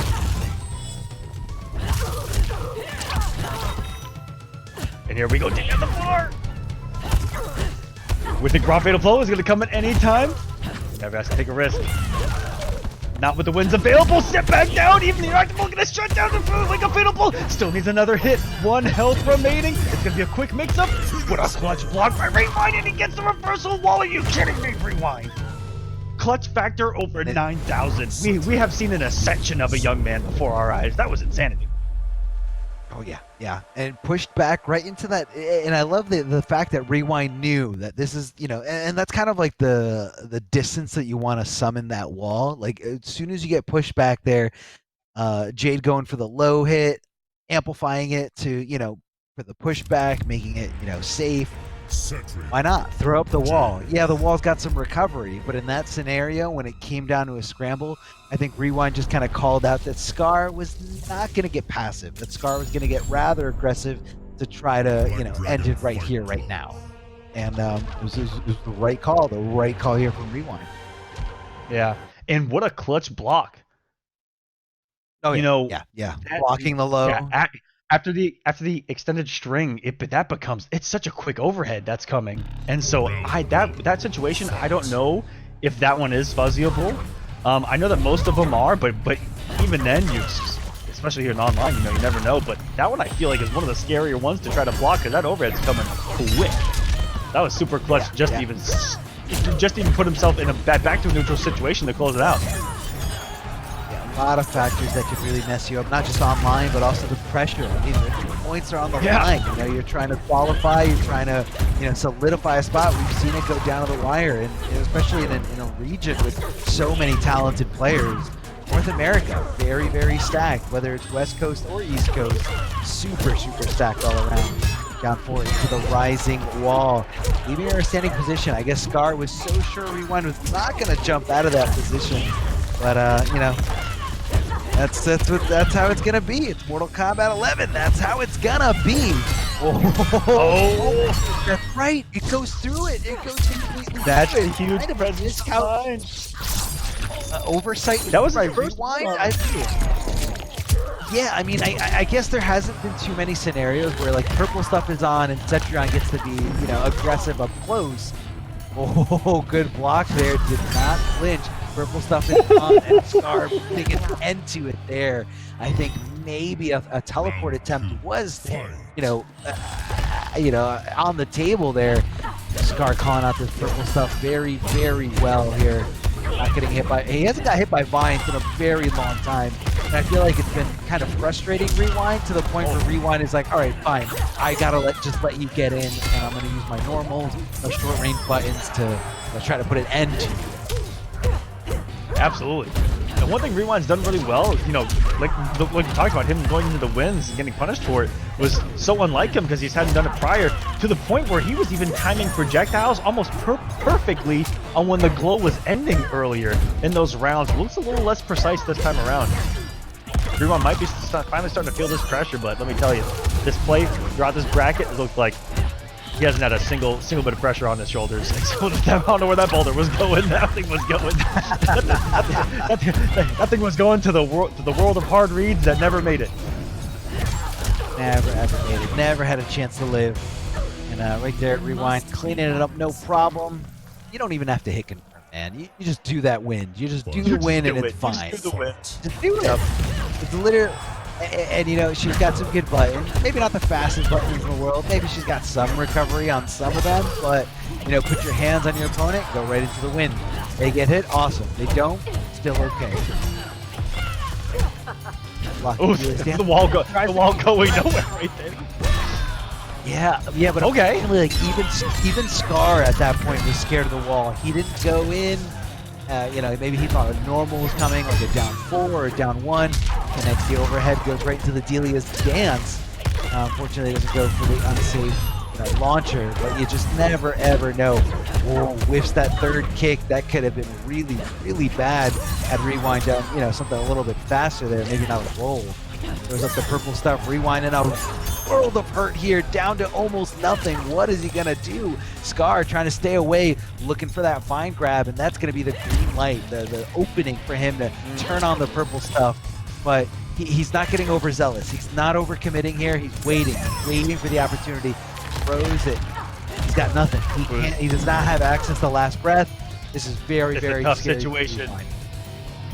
Probably not gonna be able to stop jump back glaive. I mean, with the space that was had. Wait a second now. I'm shocked that Scar didn't put it out there. Oh my! Oh no! No! Oh no! Oh no! Oh no! Oh my goodness! No. I'm done. I'm just gonna walk away. I'm just gonna walk away. I'm done commentating Mortal Kombat. You guys have yourselves a wonderful night. Hope that the show has been halfway decent. I hope that you guys have learned something about Mortal Kombat that you didn't know prior. Apparently, you can just, that can happen. I'm done. It all came down to those throw animations. You know, some characters have very, very long throw animations where some have a little bit shorter. So again, specifically in that scenario, Rewind had it. Rewind, made the right decisions. He hit that very risky short hop. Now that was the scary part. That short hop, I mean, why even block, oh man, the short hop, Dude, doing it there for Rewind. That was, oh my goodness. I just heard you screaming, if that didn't hit, none of that would have been possible. No. But no. There were so many things that could have gone differently. There were so many things, but you know what? Just like Rafiki says in The Lion King, it doesn't matter. It's in the past. It's 2-1 Rewind. doesn't matter. You can't dwell on it, and I don't think Scar is dwelling on it. Rather than, you know, getting his face pushed in here, he is pretty. He's okay. He's sticking with Jade. He knows that that's the right pick, and he knows that that last game was so close. It could have gone either way. So no real reason to deviate from the plan, deviate from the strategy. And right now, Rewind so close. I mean, one round away. Tournament point here for Rewind. So Scar's got to dig in deep. Scar's got to pull out the stops for this scenario if he wants to stay alive here. Trade probably not in Scar's favor. It's pushed fully all the way back. That's going to be a nice conversion there. Gets the down four, but nothing else afterwards. Rewind's doing a good job of challenging there. Also didn't have the bar to try to potentially go for a side switch here with Rewind, who's been riding this momentum. Gonna get a punish with the up three. Resets to neutral. Probably gonna wait on a little bit of bar to come back, and with the miracle jump through the tornado. This is Helen Hunt. Beautiful jump there by Scar. He's gonna reestablish this pressure, and nice read by Rewind. Wow, that could have gone so many different ways. Scar, is that gap going to be there? Are the plus frames going to be there? Does Elias dance? Does he have the bar to back it up the safety? And he's made the right decision every single time on Rewind, on defense right now, to inch closer and closer to ending this right now to try to take North America West for himself. Scar, on the other hand, just trying to stop the relentless pressure. Both of them at fatal blow right now. Anything is possible. Oh, anything indeed possible. Here comes the glaives, but they do whiff. That laser does connect from Setran, but the purple stuff is on. Gonna be immune, but a big jump in. That's it. That's it. Oh, completely over. Huge, huge whiff there as Rewind going with the right option, rolling past the opponent, knowing that Jade has a lot of strings that Jade players love to commit to. Multiple strings there, and that was all she wrote. That was all she wrote. Rewind taking this over Scar. What a grand finals. What a great set. And Rewind just staying so solid throughout the whole thing, staying in winners and picking what he needs to pick in those specific situations. If he feels like he's going to do better with Setran, gonna pick Setran. If he feels like he's going to do better with Liu Kang, gonna pick Liu Kang. You can't be a character loyalist because you're going to lose a lot more than you're going to win. Yeah, just it's rough out there. He looked so prepared for everything today. Did Rewind over everyone else. It looked like no one was phasing him whatsoever. And I'm sitting here still trying to catch my breath from that third game. It's like Rewind left us wanting so much more. Like, I'm a little bit disappointed in how that ended because I wanted to see that happen again. Right. Just insanity. But you saw what that one little moment, that one potential little break in Scar in that third game was able to do, and Rewind able to just close out just like that. Wonderful stuff. Yeah. Wonderful stuff right there. Both West and East today putting on such wonderful performances. You had Combat taking the East earlier. You got Rewind taking West here tonight. So that's going to be the week one. I love how confident Rewind was, like when he won that scramble situation, when the clock was ticking down, and he just had to kind of like wave dash and like pop off and like really like just kind of express the emotion there. But again, we want to give a huge shout out to PlayStation 4. The Mortal Kombat Pro competition is presented by PlayStation 4 Tournaments. Check out the PS4 Tournament Open Series. PS4 tournaments are weekly competitions for all skill levels. Compete against your friends and rivals for unique rewards. You can visit the PlayStation 4 Competition Center, the one destination that has Mortal Kombat content that gives you an inside look at how top players play and tips and tricks for players of all skill levels. All you have to do is go to compete.playstation.com and sign up with your PSN ID, and you can also easily see a list of all available PS4 tournaments to sign up. So go over to compete.playstation.com. Get out there, guys. Get out there, have fun, and just what else are you doing? You're home. This is the perfect time to do it. The perfect time to really get out there and just have some fun, make some friends, make some rivals, make some memories, and just live your life. Love it. All right, and I guess that's gonna be it for us, Mr. Aquaman. It's a pleasure. Always a pleasure. I'm glad you're back home. I'm glad you're here. I'm glad to be sharing the mic with you. Any parting words? Absolutely, any man. last shout outs? No, thank you so much, Arma. It's a blast to be back here in the pro competition. Lovely to join you here. Loving the hat over there. Hope it's not too cold up there. Here in Texas, it's still pretty decent. But I just want to say thank you so much to everyone who watched and supported here today. The pro competition, it's only just begun. So many more months of action ahead. So many more regions to cover, and that's what's so exciting about this thing is that we're going to get to see the entire world playing Mortal Kombat on a consistent basis. So support the pro competition here. Follow the proper channels. Follow us if you need to. Get in the know-how. Just thank you to everyone involved on the back end here, behind the pro competition, on the front end, our beautiful faces. But thank you so much to everyone, for you guys who supports this, because without you guys, this ain't possible. It is just that simple. So thank you so much for watching. That's going to do it for us here tonight. We'll see you for the next one. Peace.